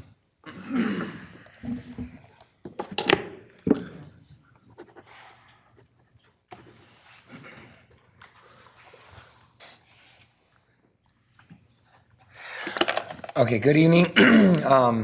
First of all, my name is Michael Bales. I am also part of the ownership team. I apologize for my voice. I'm losing my voice, so I'll speak as loud as I can. Thank you for your time. I just want to voice my support for this project. We have worked hard to come up with. And first of all, state that we're here as a team, as part of the community. We want to work together with everyone. Our objective is not to have a result that isn't something that we're proud to be a part of, that we can't share as a community. And that's the reason why it has taken 2 years to come up with this plan. And I want to kind of emphasize my understanding of why we are doing a PUD and what is the purpose of a PUD. And I think if you read the definition, it says that a PUD allows more freedom of use within certain guidelines. And a PUD is used to promote creation of open spaces and make sure that there's environmental preservation and sustainability. And I think our project is perfect for those things. Rather than just throwing apartments, which has been discussed, that we chose not to do that because the community of Pocatello, we're all small town individuals. We're all of us, we all want our backyard to be the best it can be. We also want our children to be able to stay and live by us. And by using this PUD, we're able to take all of what would be a larger lot and just create open space. We're able to preserve the park, and also the city, as well as the residents, are able to require of us some upgrades. And so I just think this is the best result, and we do not want to go the other route. We would much rather be intelligent and have a result that is best for everyone. And I truly believe that this is what we've come up with. And that's why it's taken 2 years, and the city planners have been very supportive and very good to work with, as well as Joel. And so, again, I appreciate all of your time, and I'm grateful that we're here and able to have this process. And I hope that we can all understand that we're a team here. So, thank you. Any others supporting the application? Okay, any uncommitted? Sure, but you got to hustle. I told Jeff he had to hustle. My second visit here. I need a broken hip. Mia Kate Kennedy the first. I'm the CEO for Bannock Development Corporation. I've spent quite a bit of time talking with Jeff Hawks and this plan. And one of the things I just want to say from an economic development standpoint is we work with all developers all the time. And anyone who knows me, I'm always fighting these sort of multi-tenant units. And so I'm always getting pushback. But I always look at things that are good for our city and our communities. And I always am so excited when I meet developers who have some thoughtfulness and also some hometown roots, because they are looking out versus just a lot of developers that I find that just want to plan apartments all over the place. And this happens every day. I get these calls every single day. And, the city gets them, everyone else gets them. But for me, it's always about the story of, is this good for our community? And do we need this for development? And I can tell you that when I moved here, I had to live in a hotel and an Airbnb for almost a year until I found a place. Being single with some expendable income and no children, this type of housing that I could actually own appeals to me. It also appeals to the type of worker that we are trying to get in our community, and also families and other people. And also students who may want to stay after they graduate from both undergrad and graduate school. So I'm always excited when there's some thoughtfulness in the planning, because I think it does involve the community, and I commend you for involving the community, because it helps me bring in businesses when they're asking what type of housing we have. And we do have a deficit of this type of housing. I'm very familiar with PUDs because where I come from previously, we had lots of PUDs. And that was because property was not the typical type of property all over around the ocean or the sound or wherever. And so I just want to give my support, because I have worked with them, and I have a vote of confidence that I can give you, that I feel like this is a really good development, and it's a needed development.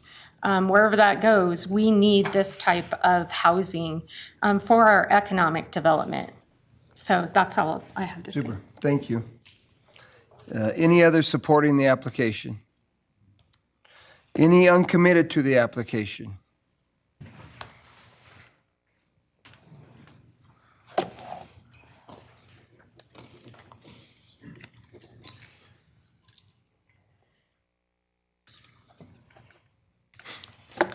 Lydia Noble, Pocatello, Idaho.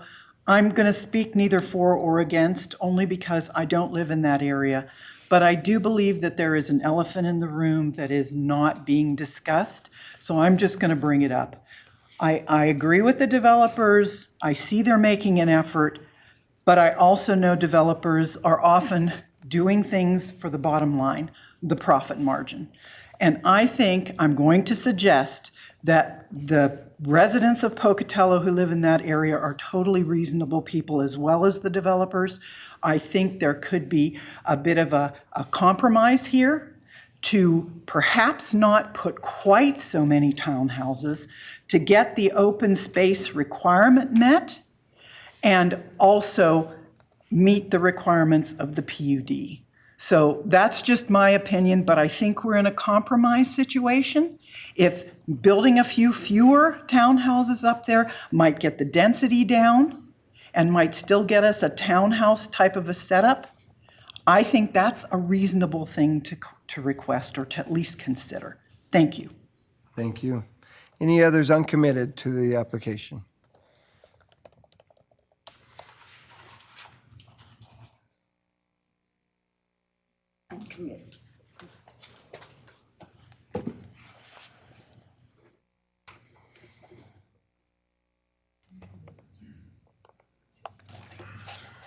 Good evening. My name is Gina Neal.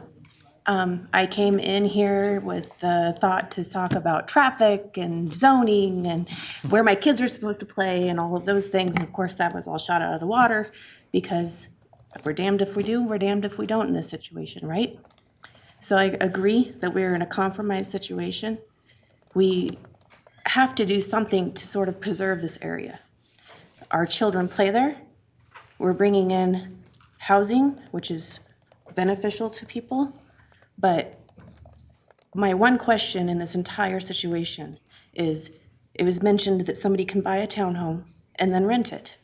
So could someone not buy the whole thing and turn this all into a rental situation? Is there a prohibit situation going on with that? Or do they develop it? It's this one thing, and then we do a switcheroo and it becomes this other thing, which is what I think my neighbors here are against. So I would just like to see if anybody could discuss that has any actual knowledge in that type of situation. Thank you. I'll make sure I bring that question up at the end there. We've got some opportunities. Anyone else uncommitted to the application?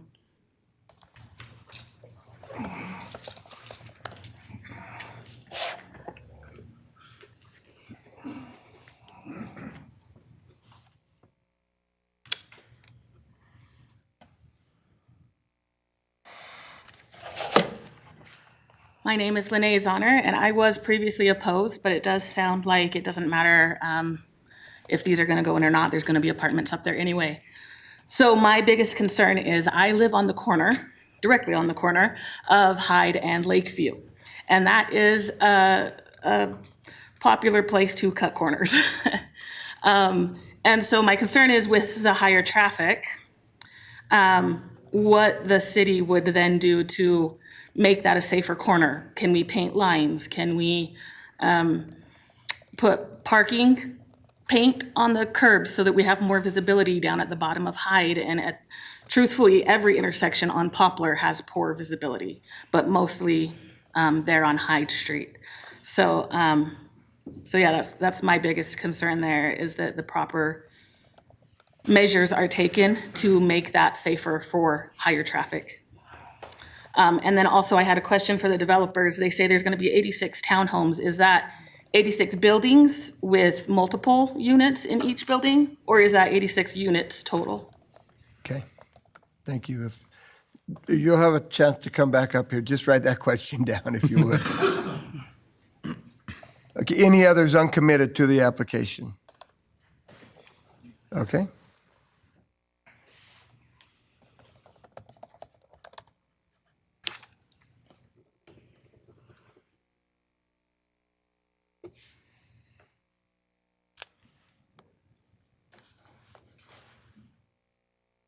Hello, my name is Michelle Murray, and I live up on the top part of the hill of Ammon Street near Ammon Park. And I was completely against the building. And after hearing this is my first meeting. I didn't go to the previous one because I was working. It looks like, yeah, we are in an in-between where either they build these townhomes or they build the apartments. And as a newly married family, there probably needs to be a development there. More families need need to come in, but I did hear that the American dream is to own a home. It is to own a home as a young millennial, but it is to own an affordable home, have our single-family homes, not a townhome, and land for our children to play. So that's the American dream. And so it's hard for me to imagine all these townhomes coming in and saying it's the American dream. It might be the new one for corporations and developers to earn money, but it's not the American dream of the millennials that you see coming in today into the society of buying homes. I do appreciate the consideration and development of it, but it's just, if there's tons of families that are coming in, I just don't know what the influx of traffic would be. And then also schooling, like people will be having children, people will be, taking their children to schools, and I just don't think there's a support system for that. So you have to think of the development bigger in the city as you bring in these families to these townhomes. Thank you for your time. Thank you. Any others uncommitted to the application? Okay, then any opposed to the application? I got a hand over here, I got a hand here. So let's do this. You're number one. Come on, you're number one. You're right here. You stand up. You got this. Come on up here, though. Let's make this a little bit, streamline this if we can. Come up here. If we can put a line right here. Well, thank you, and I'm waiting for surgeries that keep putting off, lumbar and cervical, so I appreciate So the he's chance. going to sign his name, and then if you would hand that clipboard back to the next person. and have Somebody him else just would sign the name. trade a pen. I'd like to keep my favorite pen. Here, let's, I can come to you. Before we get, We have a long meeting anyway. I want to walk around. yes. Any excuse for that. Thank you. Okay, first question, I would like to ask Can you state your name, our please? mayor a So few questions. could you state your name? Oh, I didn't hear that we were doing that again as well. Okay, Dr. Rick Williams. And the first question that I think you can answer right now is, have you seen that pond at the bottom, toward the bottom of Ammon Street? Have you seen that fill up? You were talking about living up there. I've not seen it fill up, no. I've never seen it in my time here, and been here for quite a while now. Anyway, that's not the big issue. The big issues I would like to talk about, well, one is that as the woman, two people behind me suggested, would it be possible to diminish this project a little bit rather than build all of the houses they're proposing, to just make it a little smaller so we keep some of that open space, which is very much used. There's people walking there, there's kids riding their bicycles on the dirt trails all the time up there. I'm up there right now waiting for surgery, so I get to watch them a lot. Anyway, the points I would like to make have to do specifically with the traffic.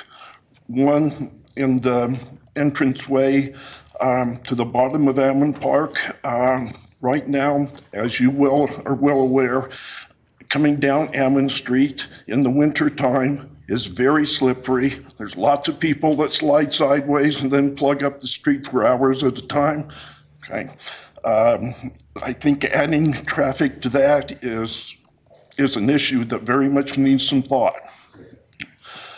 But much bigger an issue, in my opinion, is the two elementary schools that are on one way or the other. If you get to the bottom of the hill, if you go toward the greenhouse and Green Acre School there, that's the one I'm most familiar with, so that's the one I will address. But when you get to that place at 8 o'clock or just before 8 o'clock in the morning, you will see people pulling over, blowing kisses to their kids, and then flipping off the people that are flipping a Yui right in front of them. That is, well, I won't use the expletive that my friends and I use that have to go by there in the morning. I found ways around it, but you can't even go and jog around and turn left on Jefferson to get on that, because Jefferson's clogged as well. But in particular, it's those traffic issues that I think, especially where 15th meets Oak meets Hyde, which needs to be fixed before this is done. Thank you, Doctor. Thank you. You know my father, remember Val? Yeah. Hi, I'm Ken Aho. I've lived on the corner of Franklin and Pine for 16 years. And my concern is for, again, the people that live in this area. I think the development might be good for people moving into the area, but it doesn't consider what the people living there are going through. In the 16 years I've lived on the corner of Pine and Franklin, I've called for noise ordinance violations probably 20 times, and nothing's ever done. So I'd like a commitment from the city if we proceed with this project. First, I'd like the city to hold the developers to the standards they need to be held to. But then I would like a commitment from the city to uphold state laws and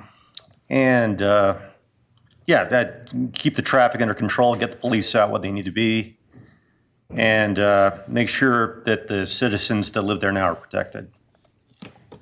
Thank you. Hello, Mr. Mayor, City Council members. My name's Adam Foster. I live on Spence Place. And I'm not an engineer. I'm not, familiar with this sort of stuff. But one thing that I am concerned of that I didn't hear is does Park Place Road have to go in? And if it does, how many trees are going to be cut down? And if that pond has to be extended, how many trees?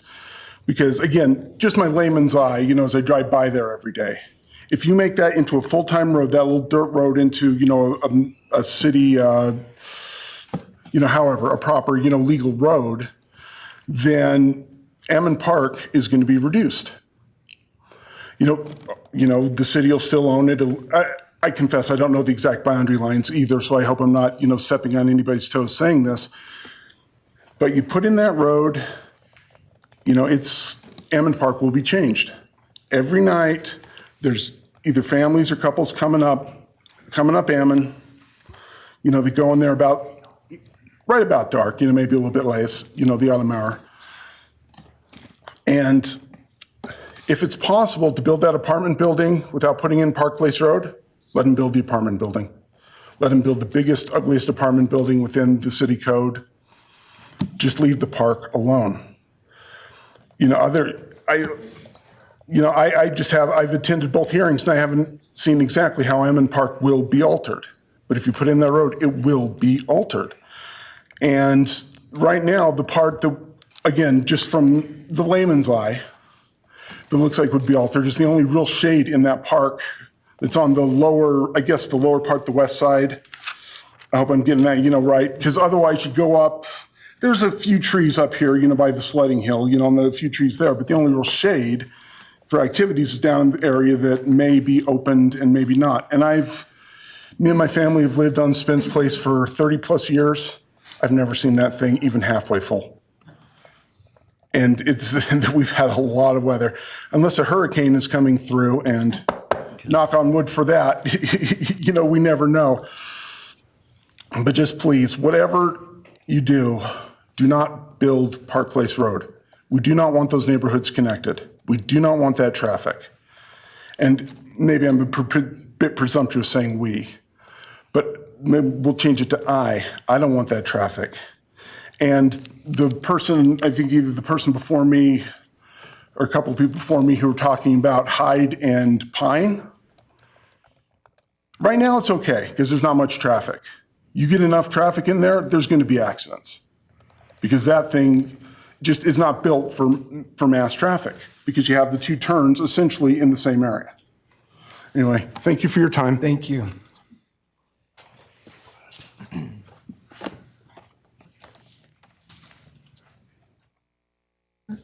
Go ahead. Good evening. My name is Doug Alley. I live at 1533 Ammon. I live directly across the street from Ammon Park. This proposed development will impact the Ammon Park area and all those who live in the area of Ammon Park. I'm here tonight because I have some serious concerns about two things. One about this development and the second about notice that was given about this development. Apparently, only notice is needed for those that live within 300 feet of the development. I live right across the street from Ammon Park. This is going to impact me. All of us that live in that area live more than 300 feet. None of us were given notice. I think part of the problem with this whole situation is that all of us that are going to be impacted were left out of the loop. Concerning the proposal itself, this proposed development is the wrong development for this location for so many reasons. If you attended the meeting with the planning and zoning, you would have heard significant number of reasons why this is being opposed. It is very clear that the developer and the investors of this development are attempting to maximize their profits at the expense of all those who live in this area. The denial of the planning and zoning was correct. I'm here tonight to ask you to also make a correct decision and deny this proposal. I certainly don't see their statement that they could have built 94 units, or as we heard earlier, 105 units as a positive thing. Thank you. Thank you.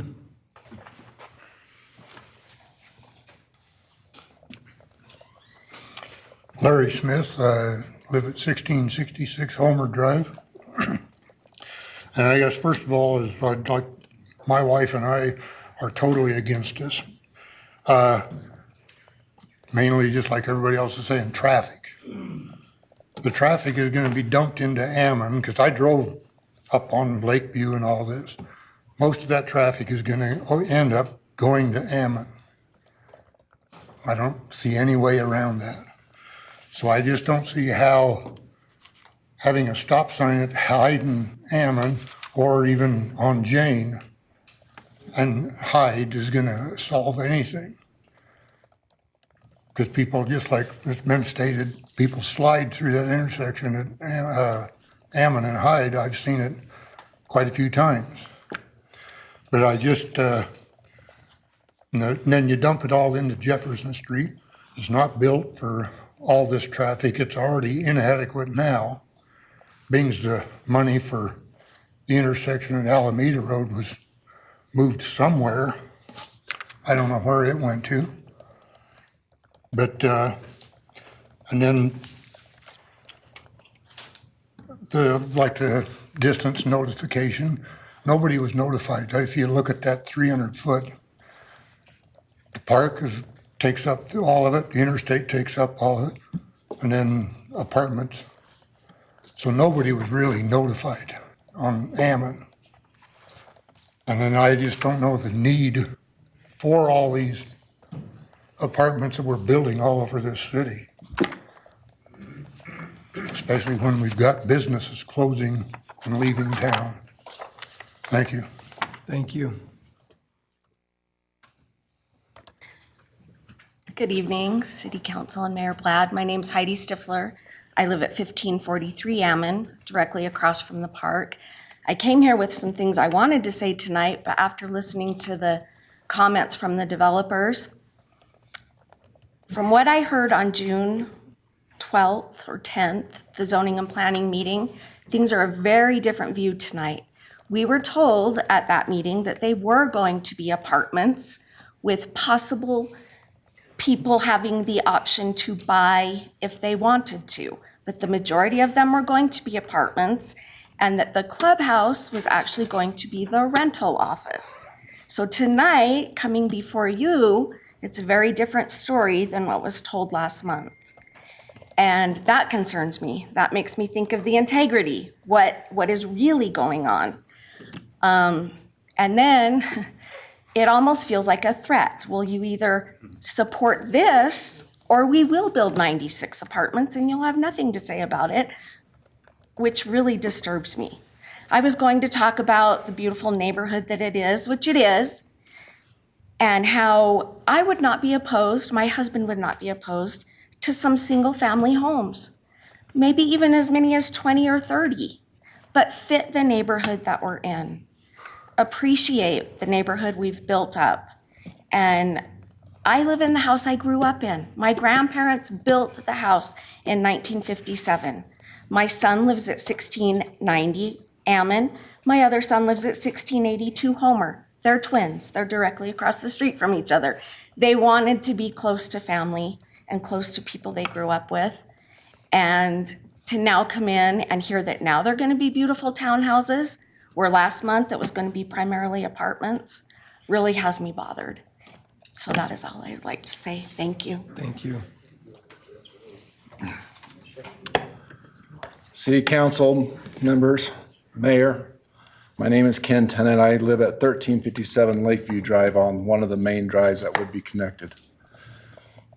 I've had a lot of time to think about I was at the meeting last month, I heard the arguments, I've heard the arguments tonight.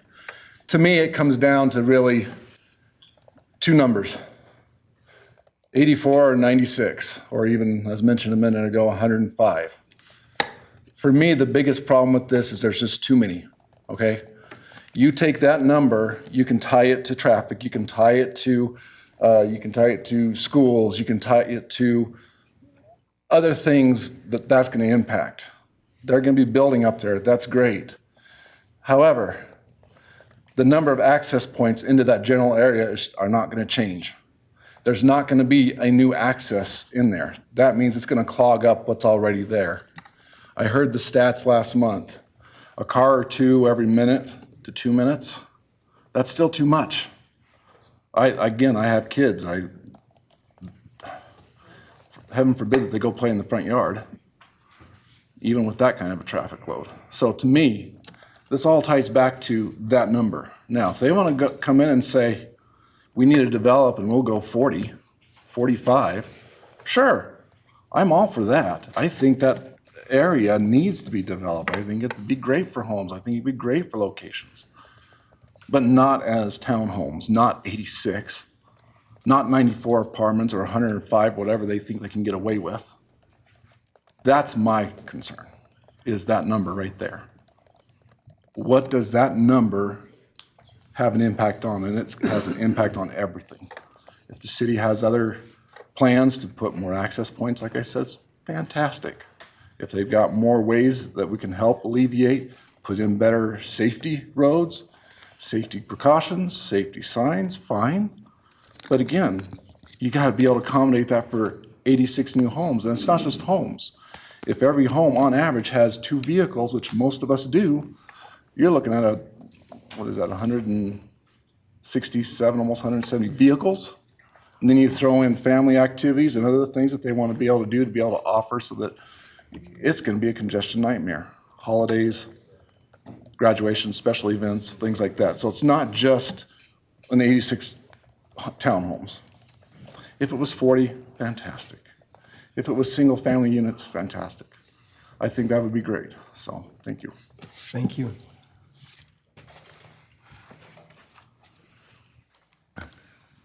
My name is Ron Brewster, and this is the second meeting. I went to the planning and zoning meeting, and I noticed that it was just overwhelming against this measure to build these, and it's because it is a terrible congestion problem there. I've lived on my current address for 45 years, so I've drove the street down Ammon.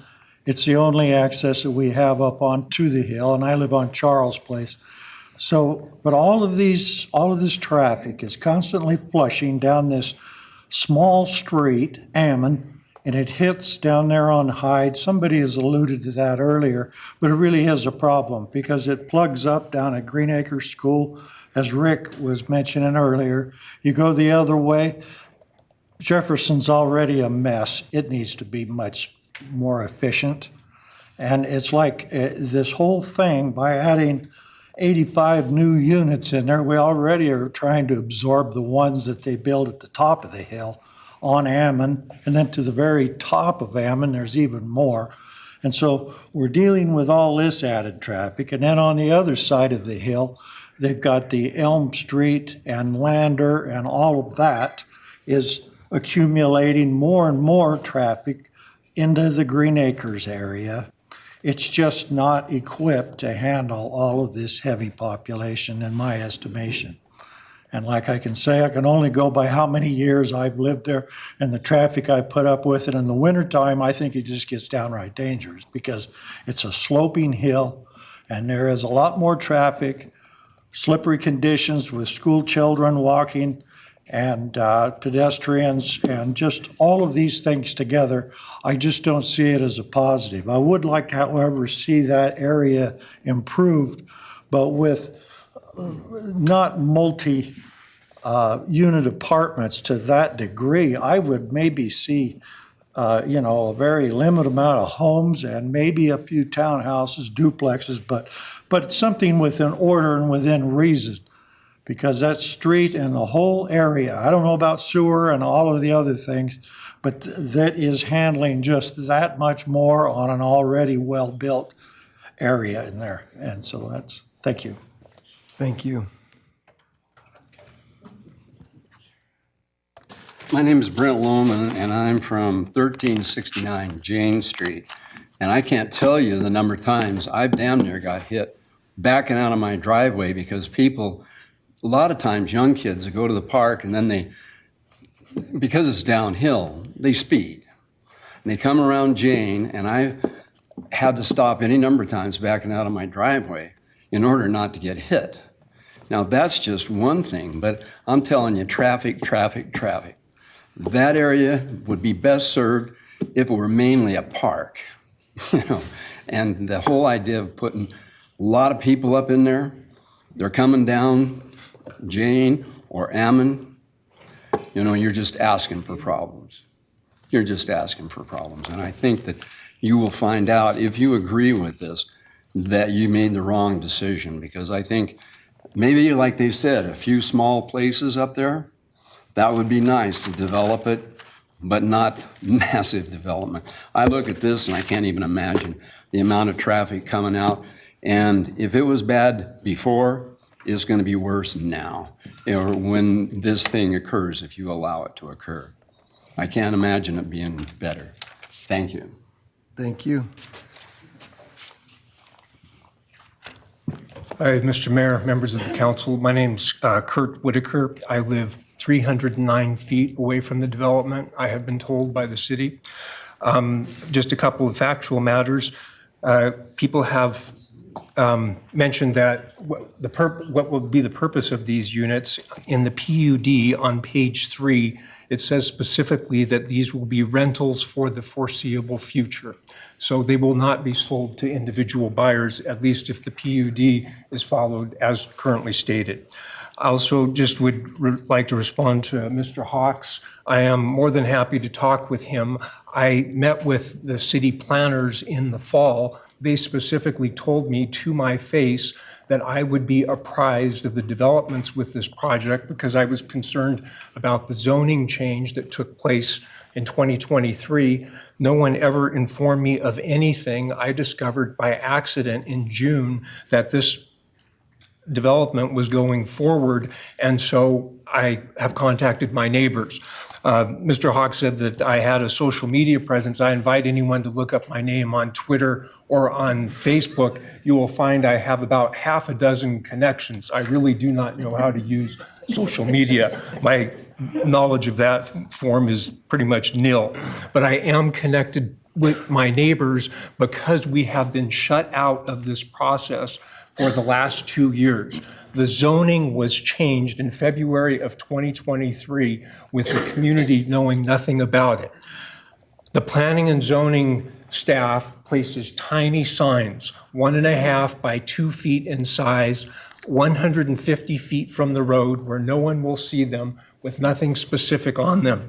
I've talked to my neighbors who live on Ammon Street. There are between 6 and 8 people, I would estimate, who actually received letters about this development, about the meeting today. As I say, they told me specifically that they would keep me informed, and they don't. They've told me that because I live 309 feet away rather than 300 feet, they can't let me know what's going on. So I have tried to work through the proper channels, and the public just keeps on getting shut out. in the remaining time I have, I'd urge you to observe the decision of the Planning and Zoning Commission. They specifically were concerned about building on steep grades. The PUD mentioned grades steeper than 35%. That's twice the 15% allowed by city code. The PUD says this risk in working on steep inclines is mitigated by amenities such as pickleball courts. The absurdity of this kind of reasoning makes one wonder about the PUD as a whole. Thank you. Okay, thank you.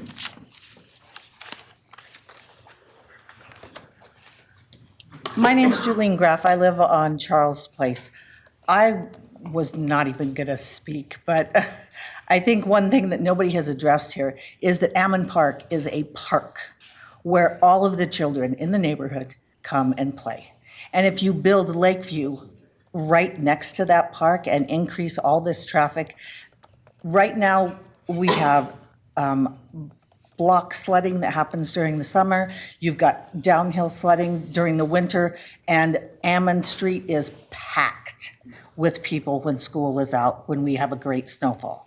And that's just going to make that an even bigger disaster with our children up there. We do have children with disabilities that live up there. Kids are constantly on their scooters, and the increased traffic is someone's gonna get hurt at some point in time. So I urge you to look at the families that are currently up there. If they're saying that they're going to draw in and have condominiums that are going to be for sale, you know, that's one thing. You're gonna bring families in. That's gonna, again, bring in more people and more families that are playing at that park. So that road is definitely not something that needs to be readdressed and relooked at. Like the gentleman said before me, if their PUD says that they are going to be rentals, that is something that's not going to benefit that community at all. Thank you. Thank you.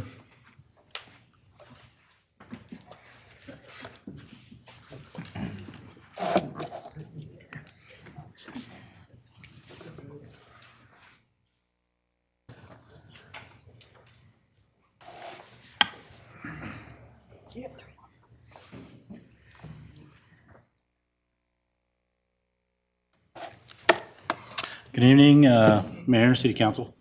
You know, I am in opposition to this. Excuse me, would you go ahead and... Oh, my name's Dylan Becker. My apologies. I'm in opposition to this development going in due to the fact that they cannot meet the city code. I think if you allow these guys to essentially bend the rules, you know, you're allowing a lot more developers to come forward to you guys and say, hey, bend the rules for me, you know? So I don't think that's a fair thing. And then also, I think it's a slap in the face to the other people who got denied here tonight if you guys allow this to go through. You know, be fair throughout all your processes. The traffic is a huge concern to everybody who lives on that road. Right now, my understanding is that the roadway is 36 feet and the right-of-way is 50. So there's definitely room for sidewalks in that area for pedestrian traffic, which if this does go through, or you guys, you know, come to an agreement with this developer, that, you know, something be put in place for pedestrian safety because it's not there. I'm a family man. I have 2 small children, and they can't play in the front yard. I mean, I won't allow it. It's not safe for them, especially with the vehicles flying up and down the road. It's not safe. I just please ask that you guys, you know, take all of us into consideration. Our words, you know, everything that we speak about tonight, and please keep us in your hearts and in your minds, you know, as family people. I'm sure as all of you are. Please think about that. Thank you. Thank you.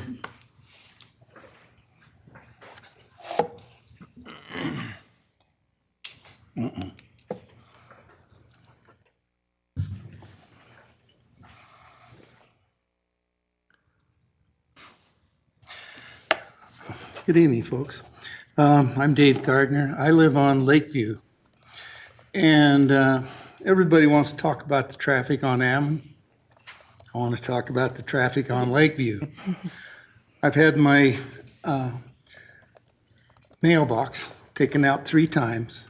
I've had my GTO plowed into. They talk about walking trails. I found that interesting. We don't even have sidewalks on Lakeview, nor on Ammon. I just can't imagine what that's going to do to our area. It's just, well, I'm against it. Thank you. Thank you, Dave. Hi, my name is Lucille Linford. I live at 1555 Ammon. When you come up Ammon, there's one way to get down into the park, and that's the stairs. And the stairs are right in front of my house. So when you come up the stairs, there's my house. And I've had a lot of wonderful young people come for help sometime. And it's been wonderful to be able to be with them. I enjoy it. But I am very concerned about that many houses being up on our area, because when you think of just if they have 1, maybe 2 children, and there are that many people in that area, then where are their children going to go to school? Are they going to have enough room for them in Tendoy or in Green Acres? Are they going to be able to get there, or will we have to build another school to house our children there? I have a dear friend that teaches school, and she teaches at Tendoy sometime, and she said the rooms are very small there. So that's another thing to think about, is will they have enough room for that many children to come there? Another thing I was thinking about is down on Elm Street, you come up Elm, and there's a big sign that tells about how many apartments they're building in that area and how many houses. And I counted the ones on the thing, and there are 30. And I thought, 30 houses coming just over the hill from me, with the traffic that we have, it would be very, very difficult. Another thing that kind of is sad, they put a brand new sprinkling system all along the top of Ammon Park now. The children, when they go down the hill to either go on their inner tubes in the summer or in their on the sleds in the wintertime, they might run into those on that hill. And another thing is, if we want to visit a neighbor or see one of our friends there, we have to walk around cars. There's no sidewalks there. And we have to walk around them. And then there are little children. If we send them to play with another child, we have to walk. Thank you very much. You're out of time. Oh, I'm out of time. I'm sorry. Okay. All right. Well, I really appreciate what they have done. Thank you. In the park. Thank but you. I am worried about it. My name's Cheryl Linford, and I grew up on that street. My children grew up on that street. That's my mother, and my grandchildren are up there. And one of my biggest fears is that if you guys have all those contractors up there building, my grandson and I were walking across the street the other day, and one of those trucks came down, and had I not been watching, my grandson and I both would have been taken out. I went to complain to them, to tell them, oh, there was a chief of the landscaping. But nobody would take any accountability, none. That's one of my biggest problems. And the next thing I say is, Pocatello's got a lot of room. Why can't we go build someplace else? Thank you.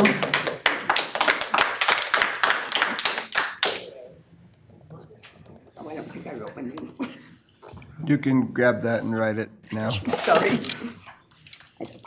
Thank you. Oops, sorry, I couldn't do it.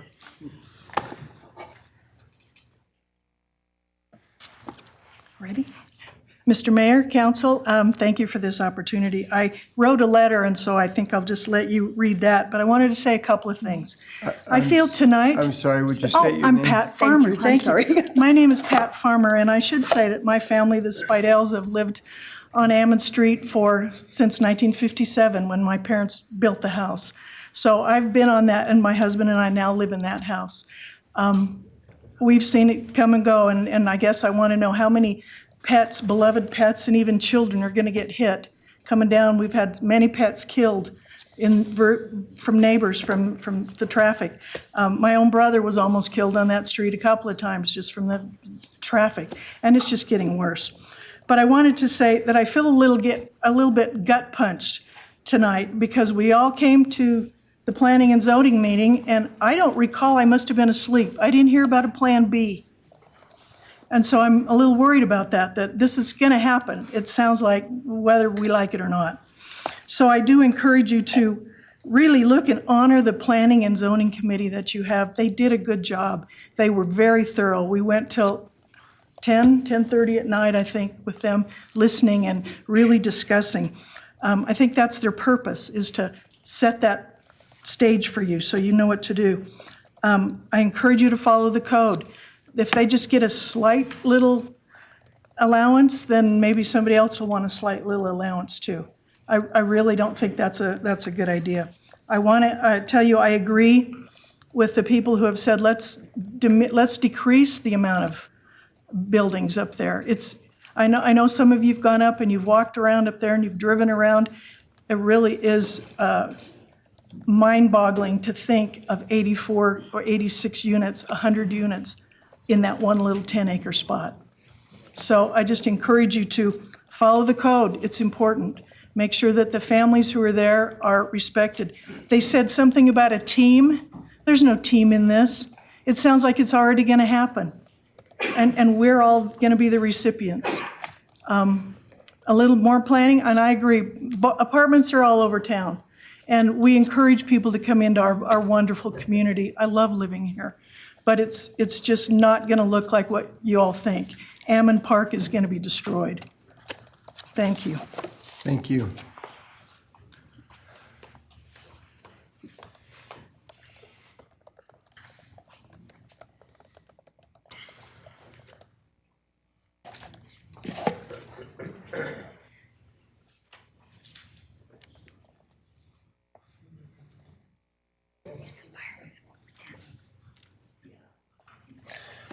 Sorry, I wasn't going to talk, but I want to recap for you.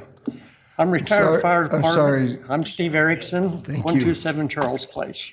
I'm retired fire department, 25 years Pocatello Fire Department. Everything I heard here tonight revolves around safety. That was my career. I've done responses in down Ammon Park over the years. They brought up the streets. I want to reiterate, Ammon Street in the winter, where it hits Hyde. Those people lost a tree this winter. Car went through the stop sign. On the final note of safety, what's going to happen in that park with 86 new families after dark?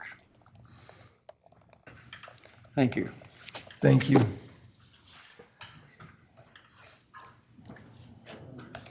I'll reach you.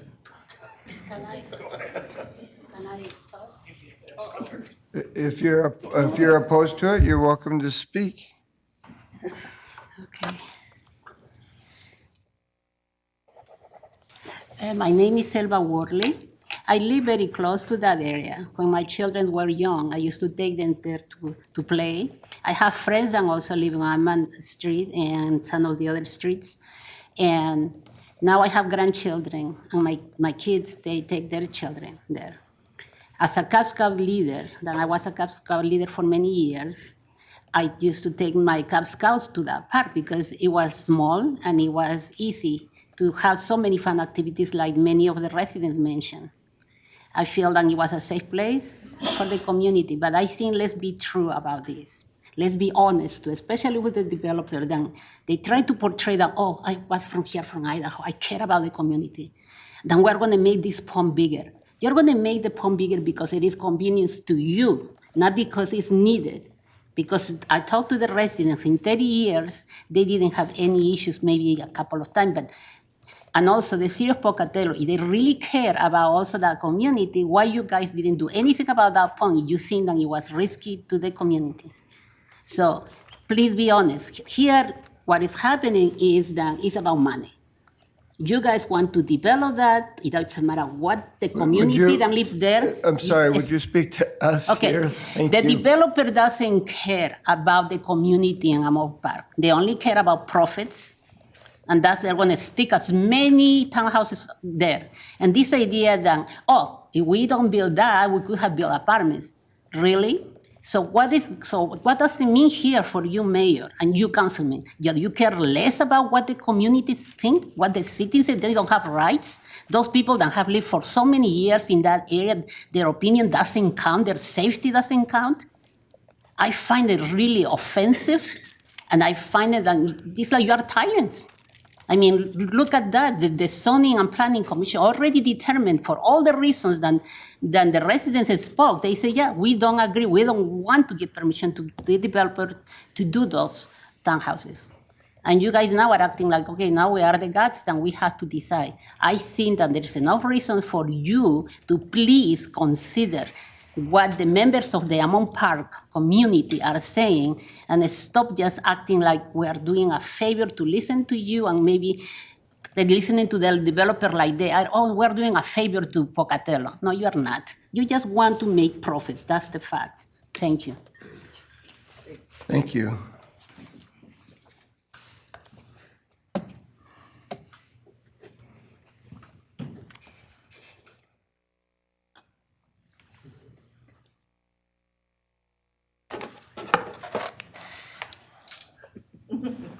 Just leave it there, Terry, you know. You gotta lean against something? Fine, we got. Terry Meisner, I'm retired from the city of Pocatello, worked there for 41 years. I have a son that lives on Ammon Street, a granddaughter that lives on Ammon Street. And it worries me also, I've got great-grandkids now. I know I don't look that old, but I've got great-grandkids now that living on there. And the problem is everything's on a hill. To walk up to their houses, it's on a hill. To walk down to the park, it's on a hill. Like other people have said, there's no sidewalks. You gotta walk in the street. My granddaughter the other day was walking in the street. They built those apartments up the street. They spilled concrete. That dried this thick. They've called the city. They said, we'll take care of it, we'll take care of it. She was walking out in the dark to put the kids in this car, boom, tripped over it, fell. You know, we got to find out who is important here. Is it the people that have bought on Ammon Street, that have invested on Ammon Street, or is it going to be the people that are renting in those apartments across there? They don't have anything invested. They don't care. People up above that are renters, they come down the street. We were doing fireworks the other day. They came down so fast it blew our fireworks away. You know, if a policeman would happen to come down that street and just sit there for a day, they'd have a month's worth of wages for a couple of cops. That won't work. No, no. I just hope that you guys take these people to your hearts. I know as a retiree, we weren't. We were promised something, that we were going to have insurance till, you know, because we retired, that we'd stay on COBRA. After 3 years, we were booted. We just hope that if you do something, you do it for the people. Thank you.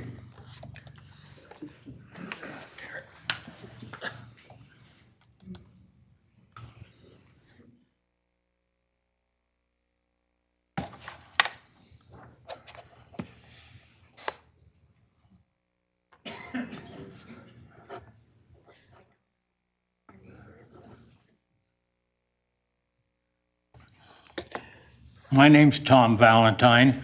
I live on Lakeview Drive, and there hasn't been that many people speak up about Lakeview Drive, but it's a road race. In the summer, kids are racing up to the apartments up above, and we're having a tough time with it. The police aren't doing anything about it. I've called them 4 times. I've been told them where to hide to catch the kids. And they won't even show up. Also, the pond at the bottom of Ammon, right there, I've lived on Lakeview for 48 years, and I've only seen a puddle in there twice in 48 years. If you build, and I didn't understand this, if you turn down these townhouses, then they're going to go ahead and build apartments. Who the hell let them do that? Who let them get away with doing that? You know, they have nothing to lose. They're going to put apartments or townhouses up there no matter what. And our streets are going to be clogged. Lakeview Drive is right next to a hill. And all those homes on the south side of that hill hang over the hill. Well, trucks and cars and this and that are going to come rumbling up and down that street. I wonder what's going to happen to their homes. It's not going to happen to mine. I live next door to the Mormon church. That's going to save me.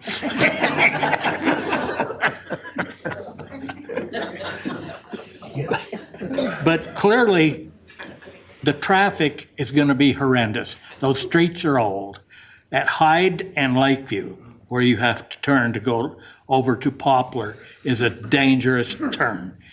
When you coming down the street, the turn leans away towards the lady's house right there.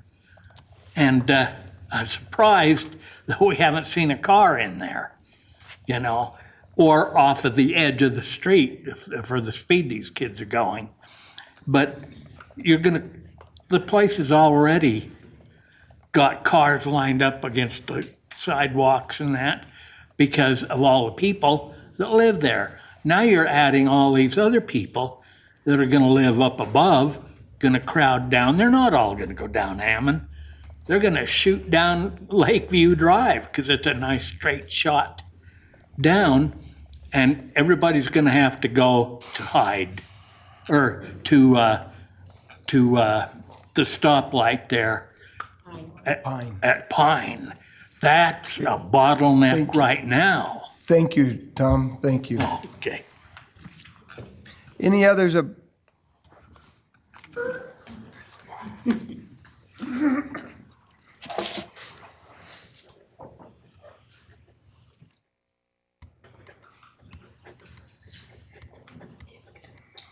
Hi, I'm Becky Malarski, and I'm a business owner here in Pocatello. And my biggest concern is rentals and young people. We talk about affordable housing, making sure that young people, that one of the biggest complaints in our country is it's impossible for kids to buy homes. Well, when we provide plenty of rentals at high costs, it does not allow our kids to build equity and build wealth. And we know that owning real estate is that entry into creating wealth. So what does that do to the economy here in Pocatello? It sends all of our money right down to Utah when our community can use the boost. That's all I have to say. Thank you. You bet.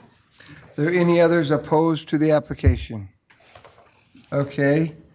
I'm going to give you an opportunity to answer a number of these questions. I hope you wrote them down. I got like 5 pages, but. I write really small.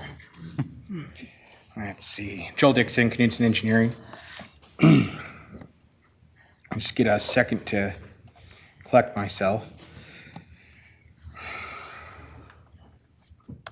So, first, I just want to say that I really appreciate the public process. I know that change is not always easy, and there's differing opinions on how things should be done.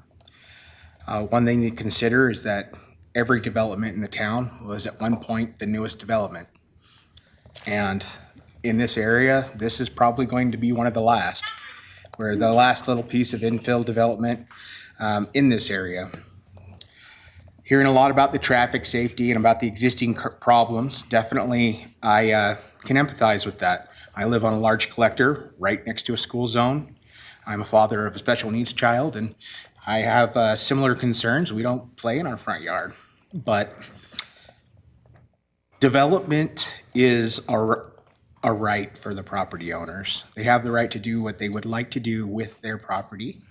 And the agreement is that the city or the governing agency has put forward standards and codes that need to be met or addressed or negotiated in order for that stuff to happen. A lot of the concerns with traffic are pre-existing and outside of the scope of our development's reach. Sidewalk on Ammon is not something that we have the funds or the capability to rectify. Our interior development, the interior of our development will have sidewalk on both sides of the road. Our walking trails will extend to existing neighborhoods to the extent that we can control. So I can empathize with some of the traffic concerns, and any development does have an increased traffic. But as we've mentioned earlier, we are proposing less units than we are entitled to do. To answer some of the questions that have come up, the 86 number is for dwelling units, not buildings. So there's a series of townhomes in one building, and so there'll be 86 families potentially, or individuals that live in those, but just 86 dwelling units. For the pond, that got brought up a little bit. So there actually is a very large elevation grade difference between Ammon Road and the bottom of that retention area. However, that's not the top of the pond. As you go further to the north, that grade slopes down, and the effective top of that pond is much lower than where Ammon Road is. And part of our development with our new road that's currently called Park Place would build that berm back up closer to what Ammon Park is and create kind of a natural berm for the drainage. And that's how we're going to increase the amount of retention. For the trees, there are some volunteer trees that have grown on our property. We do not intend, nor do we want to take out any of the trees in Ammon Park itself. Those are very long-lived trees, and we do not want to touch them at all. Our pond improvements hinge primarily on building Park Place Drive to act as containment. In regards to the clubhouse and rental, so what was on the submittal, it does make a reference to rental use for the foreseeable future. That was from an earlier rendition of the project. Clay actually did catch that. We made an update in between. It's not in the packet. I'm not sure if staff was even aware of that or not, but our intent is for each of these units to be built on a lot that can be sold off. Theoretically, one entity could buy these and rent them all out. It's highly unlikely that that would be the case. You can tell by our plan to have these as lots that we do intend them to be sold. If we didn't, there would be no need for the lots in the subdivision. In the previous meeting, I did call a rental management office, and it's partially some carryover as well, but there will be a very large homeowners association that's taking care of this project and the common spaces. That is where they'll be located. It's also have some exercise areas and some gathering event areas as well.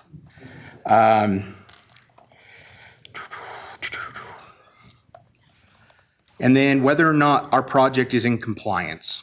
So with those 7 guideline, or not, the 7 review criterias, there is one of them where the underlying code, we're not quite in full compliance with that. It is our belief that the PUD process takes into account some give and take.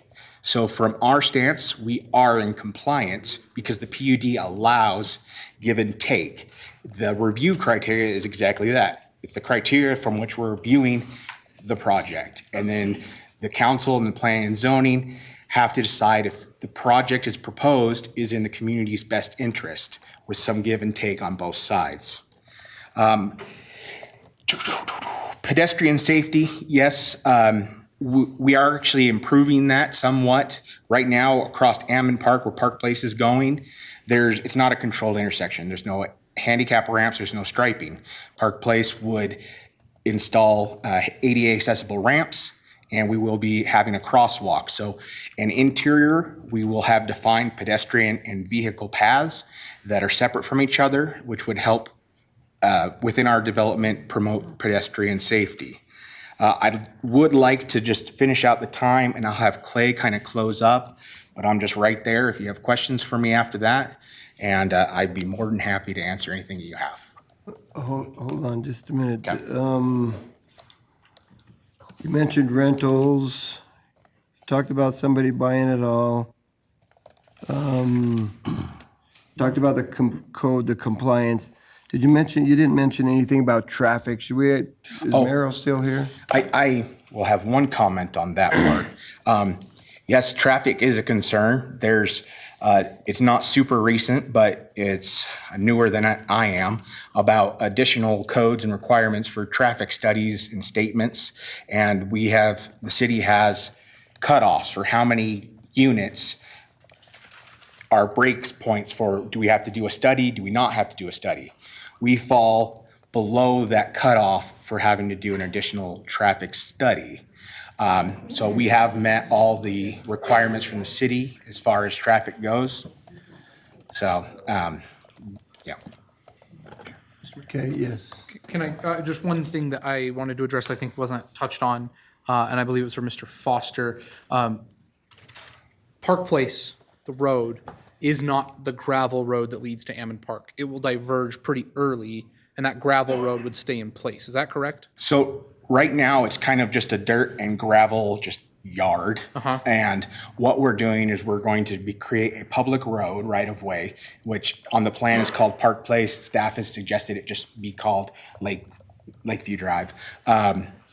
And yes, about midway, right before our property starts, we do have an approach that comes off, and that is for continuing on up into the development. But the trees along the gravel road that we're concerned, that's below that. That's past that split.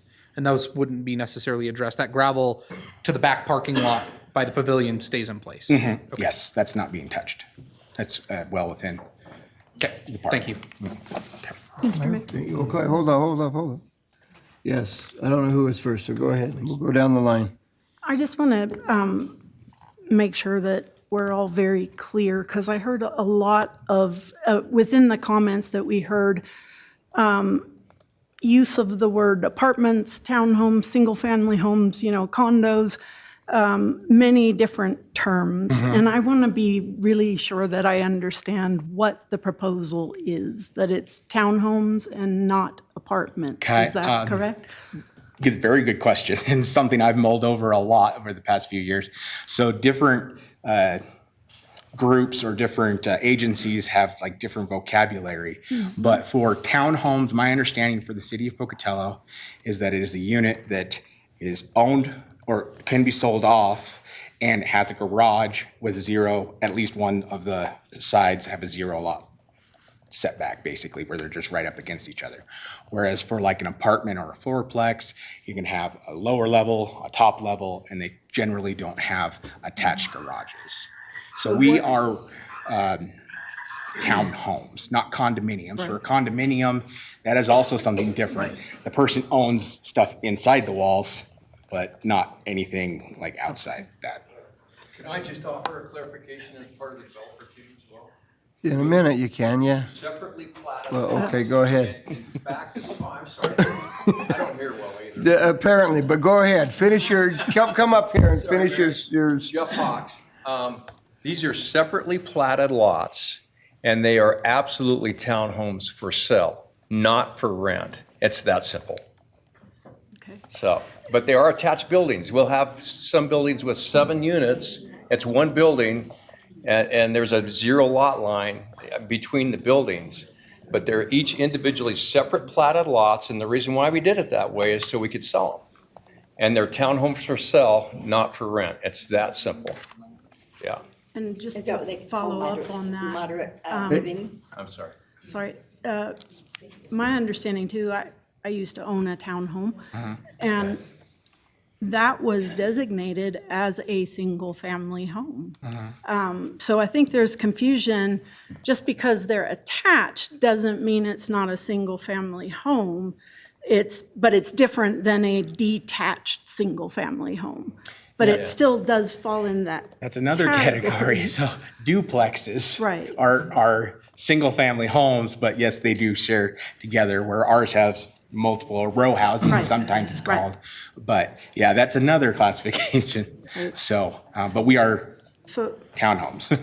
I just want to make sure that we're all on the same page about what we're talking about. Yeah. That these are a version of a single-family home, but they're a townhome with attached walls, and they can be sold as individual Yes. units. Okay. Any other questions, Brent? So the amenities, the walking trails, the gathering spot, exercise areas, clubhouse, will those be for public use or reserved exclusively for the owners of a townhouse? The clubhouse is intended for just the project itself. The group here has a lot of shared interest with the Grove Apartments as well, so they'll probably have some overlap there, but it is intended just for the development. The walking trails, the park improvements are all general public. Okay. And right where you would pull off of Ammon Road onto Park Place Circle, before you get to your property, where you're still on the park property, would there be any type of proposed parking or anything, or a curb cut there? In between the approach that we already have for the gravel and Ammon Park, there's currently not. There's the pond on one side. But part of the comments from staff is that Parks and Rec was not very supportive of a pickleball improvement, which is fine. And they suggested possibly adding some parking along that gravel area for the park itself. We haven't spoken with Parks and Rec yet. We're waiting for the approval, but that seems like a very logical substitution for a pickleball court, is just some actual paved parking. All right, and then Mayor. Absolutely. Do you plan on building this out all at once, or do you plan on phasing it? The buildings will probably be a little phased. I know we would like to build them all as close as once as possible. The road's gonna be all at once. So we've got a lot of grading that we have to do. There's an existing water line that we have to adjust the alignment of. So all the public improvements will be done at the same time, and then we'll try to do the buildings as quick as we can. But Okay. it's probably going to take more than a year or season, so. Right. And have you established a price point for the townhouses I yet? will defer to Clay. Okay. So. That's all I had. You got Thank you. good questions. Great, Thank you thank very you. much. Any other questions? Okay. I greatly appreciate you hearing us today, and here's Clay. Hi, Clay Anderson. Not much to add, really. To your question, we haven't necessarily established a price point. We've been in some discussions with various builders that have done this in the past, and the question is, do we joint venture with them? Do they just take on the land themselves and build it out? We've seen some have done very tasteful jobs, and so we're kind of in the air on that. Again, Plan B, which is there, but we really would like to go for this plan, would not require us to pursue kind of looking at pricing. Maybe really quick to answer your question a little bit more on a townhome, the thoughts of how they are financed. I think it is typically treated as a single-family residential unit for financing, and so that's where people kind of categorize it. Oftentimes, a townhome has live down, sleep up, so there's usually no up or down neighbors versus apartments will usually have stacked neighbors. You'll have more neighbors. I appreciate many of the early respondents that acknowledged in an honest and open way that they were opposed, but then as they realized the facts, they said, we're neutral now. Let's find some compromise. Let's find a path forward. And that's the reality. I mean, we have our rights as property owners. I mean, that's the great thing about our nation is we have property rights. And unfortunately, they don't always align with neighbors or distant neighbors that want to preserve their neighborhoods. I remember growing up, we had a field behind my house. We had a fence open and I could go ride my bike anytime I wanted. It wasn't our land. We accessed it, we used it, but once someone bought it and had a use for it, there were homes and we had backyard neighbors. That's just part of living in America with rights. So I don't know how else to go around it. We've tried to stay very professional and trying to address issues and not people. It's a bit disappointing when people start attacking us as individuals. We try to maintain very professional standards and follow city code. We've hired the best professionals. And so I think that's, generally it's been very civil, but it's a little disappointing when people start attacking us as individuals. We're trying to just move forward with a good project that fits for the neighborhood. The other thing that was a little odd, in the June hearing, it seemed like the pond was used as this great threat of drowning. And now we've heard consistently of people that lived there 40, 50, 60 years, never an issue of more water. And so it kind of, the narrative dictates or fits what they're trying to share. We, again, have leaned on facts. You look at a 100-year floodplain and how things need to be retained. It's not in current code. Our suggestion and idea was to improve everything. And so, I think that's still the case. Happy to answer questions, but those were just a few thoughts. Any questions for Clay?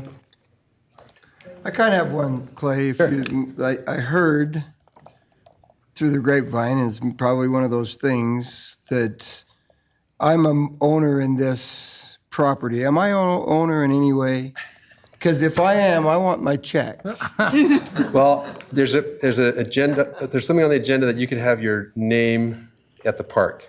Yeah, Ryan that's Blatt not Park, going to 'cause happen. someone offered up. I just want to someone clear offered it. it to us. I really, truly just want to clear it up. Is there any partnership that you've had with myself or anybody on the council? No, not that I'm aware of. Yeah. Jeff? No, in fact, we purchased this property from the Soderquist family in 2021, October. They owned it for over 50 years. Okay, so thank you. I just want to make sure that that's clear. Nobody on the council has any ownership within this property and development, so thank you. I was afraid I do have, a black eye. yeah. About that. Any other questions for Clay? The park's owned by the city. Okay, then I do have a question for Merrill.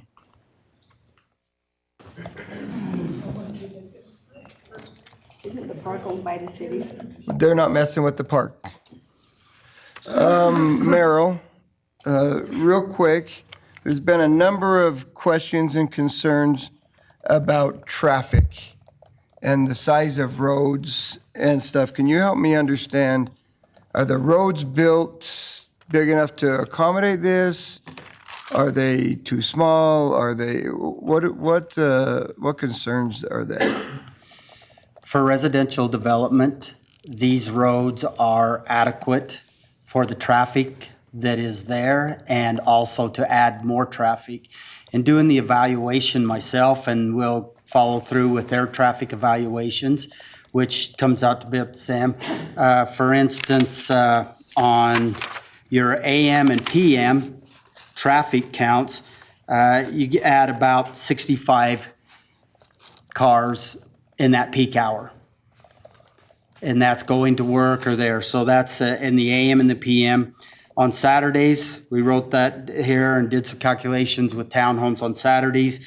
There's about maybe 750 cars throughout the day, which again was quoted here roughly about, if you take the very maximum of all of those numbers off of the traffic manuals, that's national standards, you come up with 1.5 cars more per minute than what is actually there. Now, when you take all that into account, and you start looking at the traffic counts and everything there now, again, these are residential numbers. You're 400 cars, or to 600, 800 cars a day in these areas. And it is where you got the interstate there. It is the area that's the destination, going to their homes, or they're going to an event at somebody's home, and that it's not like different parts of town where they're trying to get around to, there's a traffic on Yellowstone, so they're going around different neighborhoods and that to get to different places in town here. These are destination. And to answer the question, yes, they are adequate. And as far as the traffic manuals go, they can handle a whole lot more traffic than is there currently. Okay.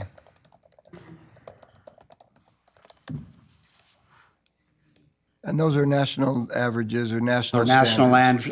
and national averages and everything. And just like to point out, if somebody else wants to look at those manuals here in the audience, they very well can do that and do their calculations themselves instead of sitting there and saying, wow, in my ear. Okay.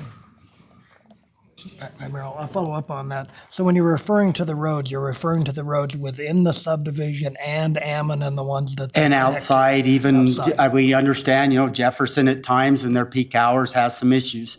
That's why there's a signal at Pine. Maybe this will go in and take care of more of direct traffic that way. We've talked about the school down at Oak and that. We have a child safety pedestrian project that we're getting ready to design there and hopefully possibly even construct next year, which will change some of that a little bit as far as the parking lot. Instead of full frontage, they have direct access and different controlled accesses, and maybe some of our RFB beacons and so forth too. But that was in plan and in works with the grants prior to this subdivision application. But Ammon Street can handle more cars. Yes. Was it Jane Street? There's Jane and Lakeview. Lakeview. There are some, one person did point out about the safety and some sight distances at Hyde and Lakeview that I wrote down. We'll take a look at that. We always try to look at those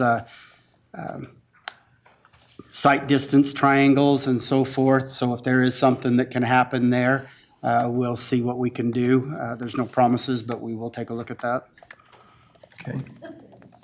I have a question related to roads, but it might require Chief O'Hearn. There was a comment about, I think it was called Park Place Road, and not connecting, somebody asking to not connect the neighborhoods. But my question is about fire trucks and our first responders, their ability to get in there, especially with the big trucks, if there's some emergency. If the developer did not connect that road, is there enough space to get in and out, to turn around? Inside the International Fire Code, there are different provisions. If it was to be apartments and that, there still has to be adequate ingress, egress to get in. The apartments may need to be sprinkled, fire suppression systems and so forth in there. You mean the townhomes? Well, if you're going apartments and that, you're saying one way in and out. The townhomes with individual sale, they're going to be over 30 units, and yes, there's secondary access requirements.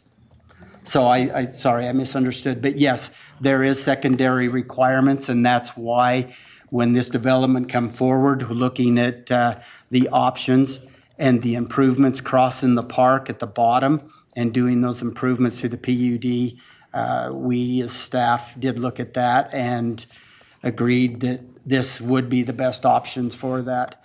I would bring out the pond has been brought out. Like I said, we've talked to a few others that's been there a long time too. There was a couple of snow and winter events that had water in it that it has had in times, and that's one of the things we're looking at. The pond itself isn't going to be taking out the trees, as said, and it's not going to go clear up in the park. It's basically the volume in that, which it's very low right now. The building of the road will increase that volume. Also, its access to continue to access is still going to be the grass that's in there. The other part of it, when we talk about that, is to be able to drain that pond. There's going to be an outlet into that. Right now, there is no outlet. If we do get one of those big events that comes down that we've had a few years ago, a couple of times on the south end and then up in the Satterfield area a few years back too, it is potential it's going to go right down through there, and we've got to make sure that we're doing what we can and being very vigilant in that, and meeting our own stormwater design manual. Any other questions for Matt? Mr. Mayor, when the Planning and Zoning Commission made their recommendation not to approve this, there was a document created that had a series of check boxes that had to be created, had to be checked off as yes or no. And there was really only one that went checked as a no, and it had to do with slopes. It had to do with the slopes and more of the open space and the grading. And has been pointed out with Matt, with the planning department, that looking at that, it's kind of hard to determine, was it been graded, hasn't it been graded?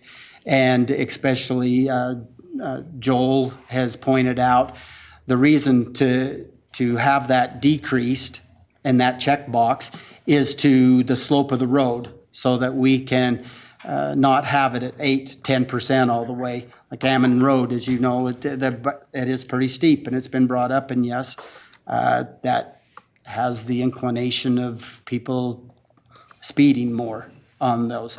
There's not much you can do. Pocatello is built on the hills, and that's what we're dealing with there. As far as the slopes themselves, but the developers and builders and other homes around are built on, slopes all over town that way. I mean, that's what the developments that you've approved in the last, 50% of them have been on these hillsides. And that's exactly what this one would be also.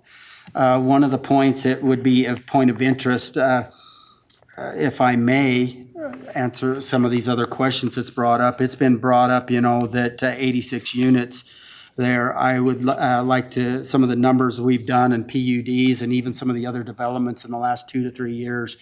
This one's about 8 with the amount of acres and open space, it's about 8 units per acre. I just know also in the last few months, there's been ones that's in 9 to 12 units per acre. And that is still with all in the city code and in the zoning ordinances and that, and does meet currently too, as well as the other developments and townhome developments. The easiest way I've thought about with townhomes, and just to clarify, is these are single family, not to beat that up anymore, but they have every one of them have their own utilities. They have their own gas, water, everything. So if you were to take one of those units that may have 6 that are connected, and you take number 4 and you cut it right down there, you take it out and you pull it out, the others stand alone. So they are single family units. Just for that clarification in that. And that's how that is determined and how the city of Pocatello also views those. One of the other, let's see, I just went under my notes. The road will be, we are requesting that road to be a minimum of 41 back of curb to back of curb. It will have, the whole new roads that's being built will have sidewalks on them, and does match Lakeview. City is requesting, because it's just a little knob that goes up off of there, that Lakeview is the same road name all the way through. So if you read that in our memo also. We've already talked about a lot about the stormwater and utilities. We do have, as you talk about grading, we do have in the grading standards in that too, and then also in the construction standards in Appendix B. So this area, once it comes to final, they will go in and do more of an extensive grading plan and analysis and be able to tell us more about the slopes and what they're going to do to stabilize everything and make sure that everything is done there. I do not see a problem with our soils and our experiences there, but it is still a requirement. It was brought up about the traffic and analysis versus a traffic study. Our traffic does, between a traffic study, is 100 peak hours, and that I forgot to mention that, where our peak hours are at 65. And that's where that cutoff is. It's through our Bannock Transportation and Planning Organization, or our MPO, that has set that, and the cities, Chubbuck and Pocatello and Our area has accepted that, and you can go onto their website and find out when a traffic study versus a traffic evaluation will be needed. There will be ADA ramps on this road and sidewalks, and it was brought up by a couple of people right at the end. Yes, our area, not just Ammon, is short of pedestrian, and I know that the council is very much aware of that and encouraging us to seek for grants and so forth, and we have been, especially over in the college neighborhood and around the schools. Hence the new, or not new, but the Oak and Hyde there and the child pedestrian safety grant that we got to try to improve some of those accesses. So I could probably go on with all my lists, but I better be quiet before I get a black eye. I do have another question, but I think it's more of a planning Okay, question. Would that be Matt? that would be Matt. Okay.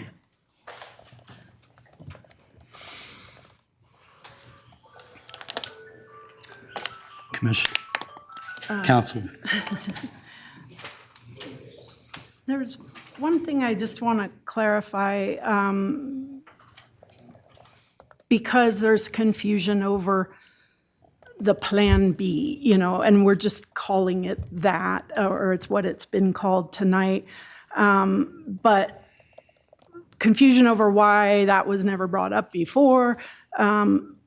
And I want to make some things clear about sort of what we're talking about with Plan B and why that would even be allowed. One gentleman said, where did this approval for apartments come from? If this, tonight, this plan is not approved, that you'd go and do some other plan. But and who approved that, and where does that approval come from? That is in our current code, like what they're allowed to do. The reason we're having this hearing is because you're asking to do something a little bit different, and so that's why we're having a hearing. But if you were just following the current zoning, you could do that without having to come and get special permission for it. Is that correct? Yes, and I'm just trying to understand yes. why that wasn't even discussed in the planning and zoning hearing, because it wasn't the proposal. Yes, Madam Counselor. So even, again, just to reiterate, the main reason for the PED was for lot size averaging. If they didn't want the lot size averaging and they built it out at the 3630 is your minimum there, you could still build townhomes there. In fact, when you take out the road area, it comes out to 94 units at 3630. So even then, now we still have to deal with, kind of the set aside with the slope. But the bottom line is they could build, townhomes there without going through a PED.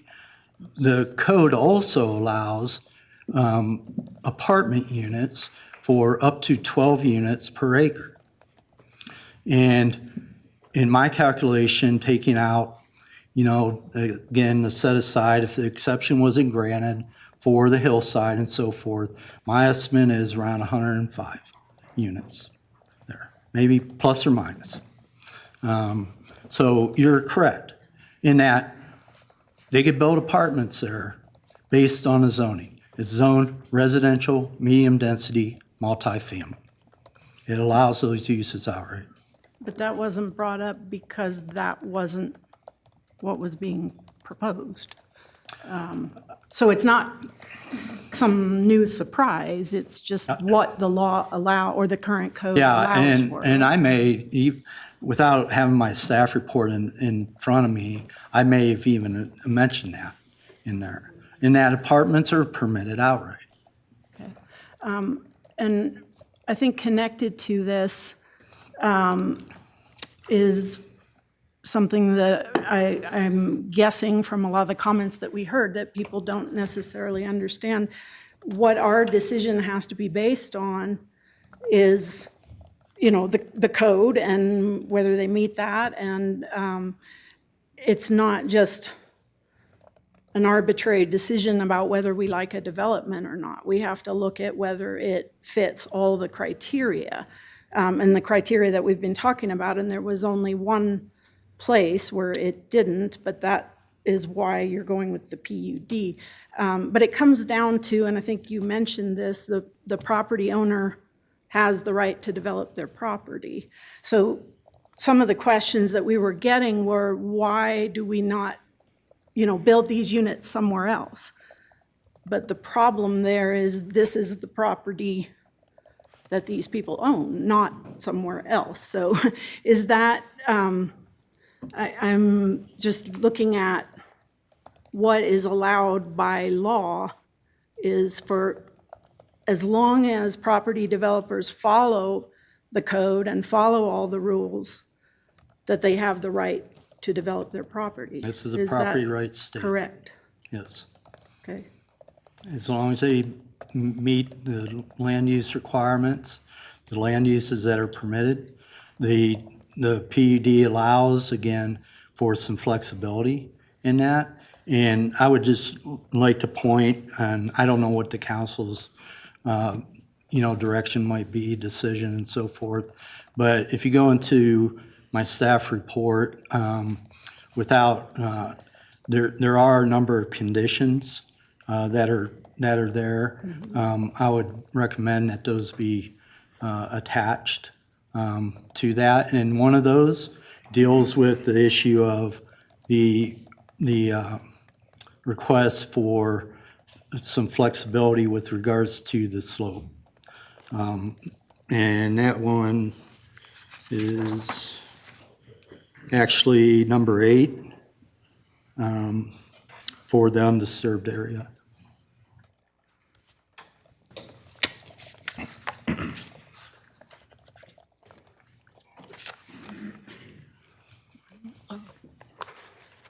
That was all I had. Okay, any other questions for Matt? All right, thank you, Matt. Thank you. Okay, council. Do you have any questions for anybody else before we close this? Yes. Probably for you, Jared. One of the comments is in the back asked about or expressed a dislike for one entity buying a bunch of those units. Does Pocatello have any code or ordinance that prevents a corporate entity from buying a big chunk of single-family homes? No. Okay. All right, thank you then. With that, then I declare the public hearing closed.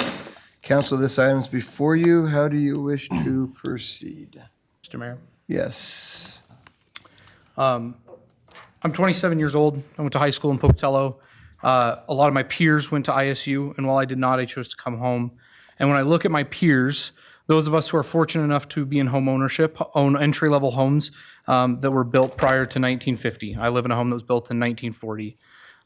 But a large majority of them don't have the opportunity to be homeowners. There are a few who own townhomes, and it's an opportunity then for them to build equity.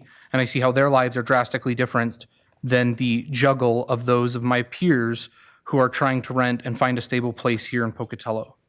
There was a lot of things mentioned in terms of the real estate development and the foundational right in property and property development. We set the guidelines in the form of city codes, and once those rules are set for usage and standards, once the criteria are met, there are limitations on our power, as I think there rightfully should be. We don't get to prescribe rentals or ownership. We don't get to just prescribe what kind of houses we like or don't like, as long as it meets the city code and usage rules. I would prefer that developers do these types of developments that come to the city and ask for a cooperative development that invests in the community around it and beautifies the neighborhood, puts in an HOA that will fiercely try and control homeowner values, and creates an aesthetic appeal that I just don't think apartments would have, that they are fully within their rights to go and develop without a public hearing. With that, Mr. Mayor, I would move that we approve the request to develop the 10.34 acres of Park Place planned unit, more or less, with the conditions listed in agenda item number 9. Second. Okay, thank you. We have a motion by Mansfield and a second by Cheatham. Any discussion? Okay, Connie, would you please call the roll? Mansfield, Yes. Cheatham, Yes. Lurick, Yes. Nichols, Yes. Paulson. Yes. Okay, thank you.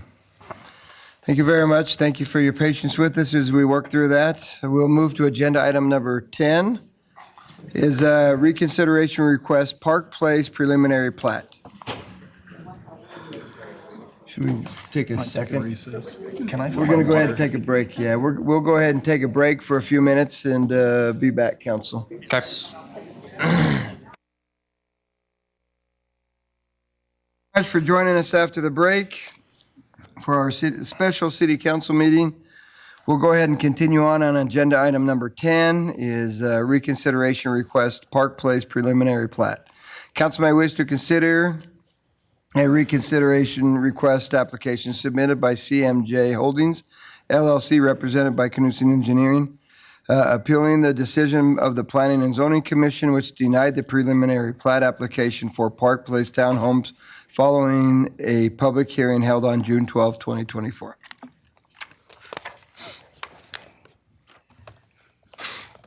Joel Dixon, Knudsen Engineering, representing the applicant CMJ Holdings. I think we've talked about everything pretty exhaustively. The only thing I really wanted to say was I kind of thought this might be the case. I did ask that they approve the preliminary plat contingent upon your decision, but that's why we're doing the appeal. It's because now that the PUD is approved, the preliminary plat is compliant. So that's why we did our appeal. If you have any questions, I'm here. If you don't, I'll be there.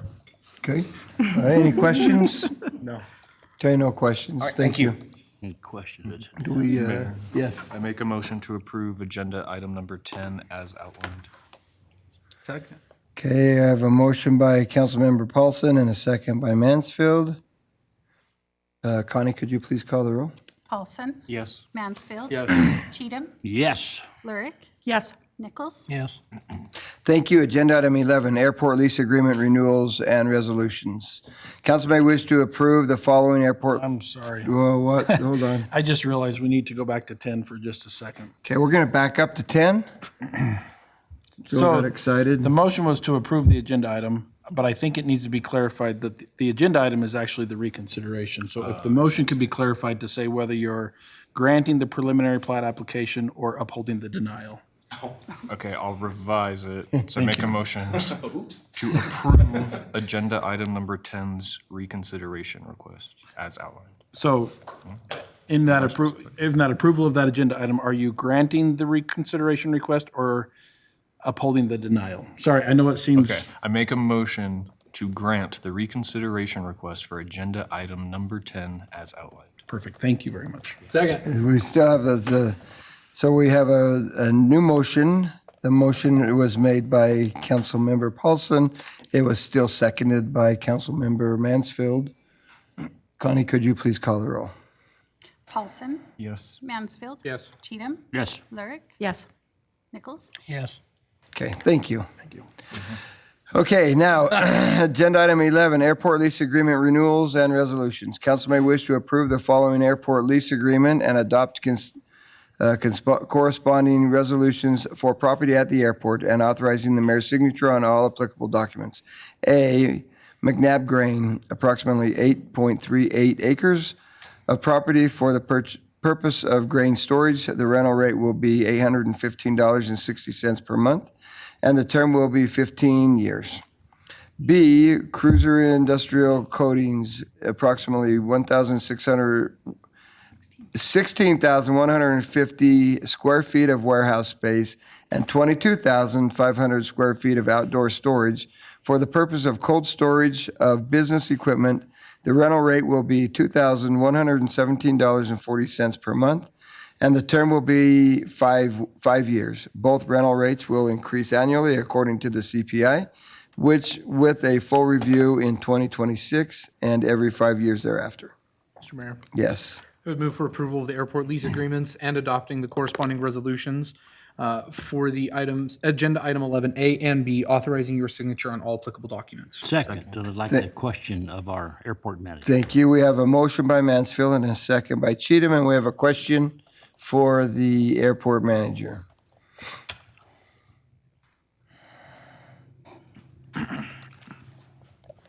Good evening, Mayor and Council. Alan Evans, Airport Manager. Alan, the property that McNabb is currently leasing, this is not where they currently have the silos, the other grain equipment. This is the property east of that where they just stack grain. Where they store the grain at harvest time and then move it out. It's All right, what you all see right. from the interstate. It's that. The photograph had all those vehicles parked on it. I couldn't. They that occasionally confused me. have parked vehicles on that as they've needed to, when things get too muddy or something in their yard. So most of the time, this is just bare dirt. That's what it is. All right, thank you. Yeah. Thank you. You bet. Okay, a motion by Mansfield and a second by Cheatham. Connie, could you please call the roll? Mansfield, Yes. Cheatham, Yes. Lurick. Yes. Nichols, Yes. Paulson, Yes. Thank you. Agenda item 12, bid acceptance award for Fire Station Number 1 repairs, Fire Department. Council may wish to accept the low responsive bid and award the bid for repair and replacement of the exterior staircase at Fire Station Number 1 to Spartan Steel in the amount of $23,853.01 and authorize the mayor's signature on all pertinent documents subject to legal department review. This project will be funded by the American Rescue Plan Act, ARPA funds. Mr. Mayor? Yes.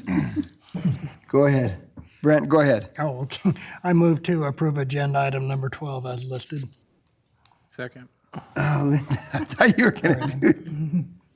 Okay, we have a motion by Nichols and a second by Mansfield. Connie, could you please call the roll? Nichols, Yes. Mansfield. Yes. Cheatham, Yes. Lurick. Yes. Paulson, Yes. Thank you. Agenda item 13, Barton Booster Pumping Station Surge Equipment Bid Acceptance Procurement. Council may wish to accept the recommendations of staff and award the bid for the purchase of a 1,500-gallon hydro-pneumatic surge tank for the Barton Booster Pumping Station from Rocky Mountain Valve and Automation in the amount of $89,333.33 and authorize the mayor's signature on all pertinent documents subject to legal department review. Funding for the purchase is available in the Water Department fiscal year 2024 budget. Mr. Mayor? Yes, I got this one. you got it. I move that we approve the Barton Booster Pumping Station Surge Equipment Bid Acceptance and Procurement as outlined in agenda item number 13 and authorize the mayor's signature on all pertinent documents subject to legal department review. Second. We have a motion by Lurick and a second by Cheatham. Connie, could you please call the roll? Lurick. Yes. Cheatham, Yep. Mansfield. Yep. Nichols, Yes. Paulson, Yes. Thank you.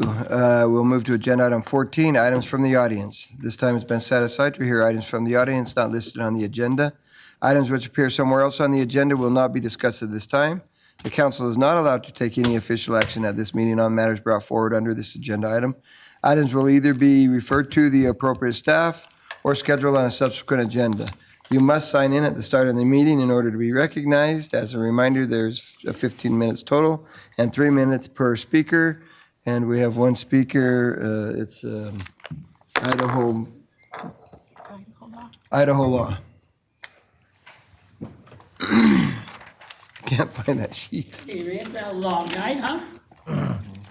Politics as usual. Well, I'm just going to tell another story and ask a couple questions, obviously. So, some of you might remember once upon a time, the great illegal banishment of Idaho Lorax. Basically, sidewalks, couldn't go to the airport, city property, parks, the road, everything. So it was interesting. It went on for quite a while, of course. And of course, I tried to violate it so we'd get into court. It was difficult, but finally Brian got somebody to lie for him. But of course, he retracted it and it didn't happen, and it was a great case.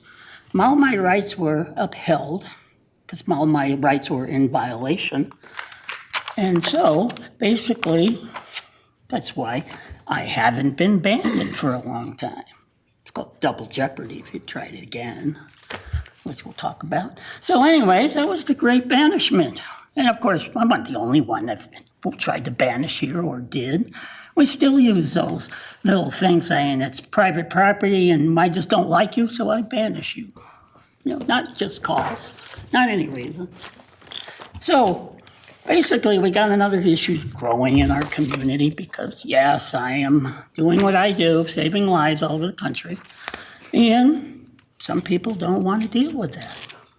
And so you got a situation where people are harassing me, trying to say I can't go somewhere, trying to make up stories. But everywhere I go, I have witnesses. We have audio recordings. We take care of, people take care of me, because they don't want me being abused as a candidate for various offices as well.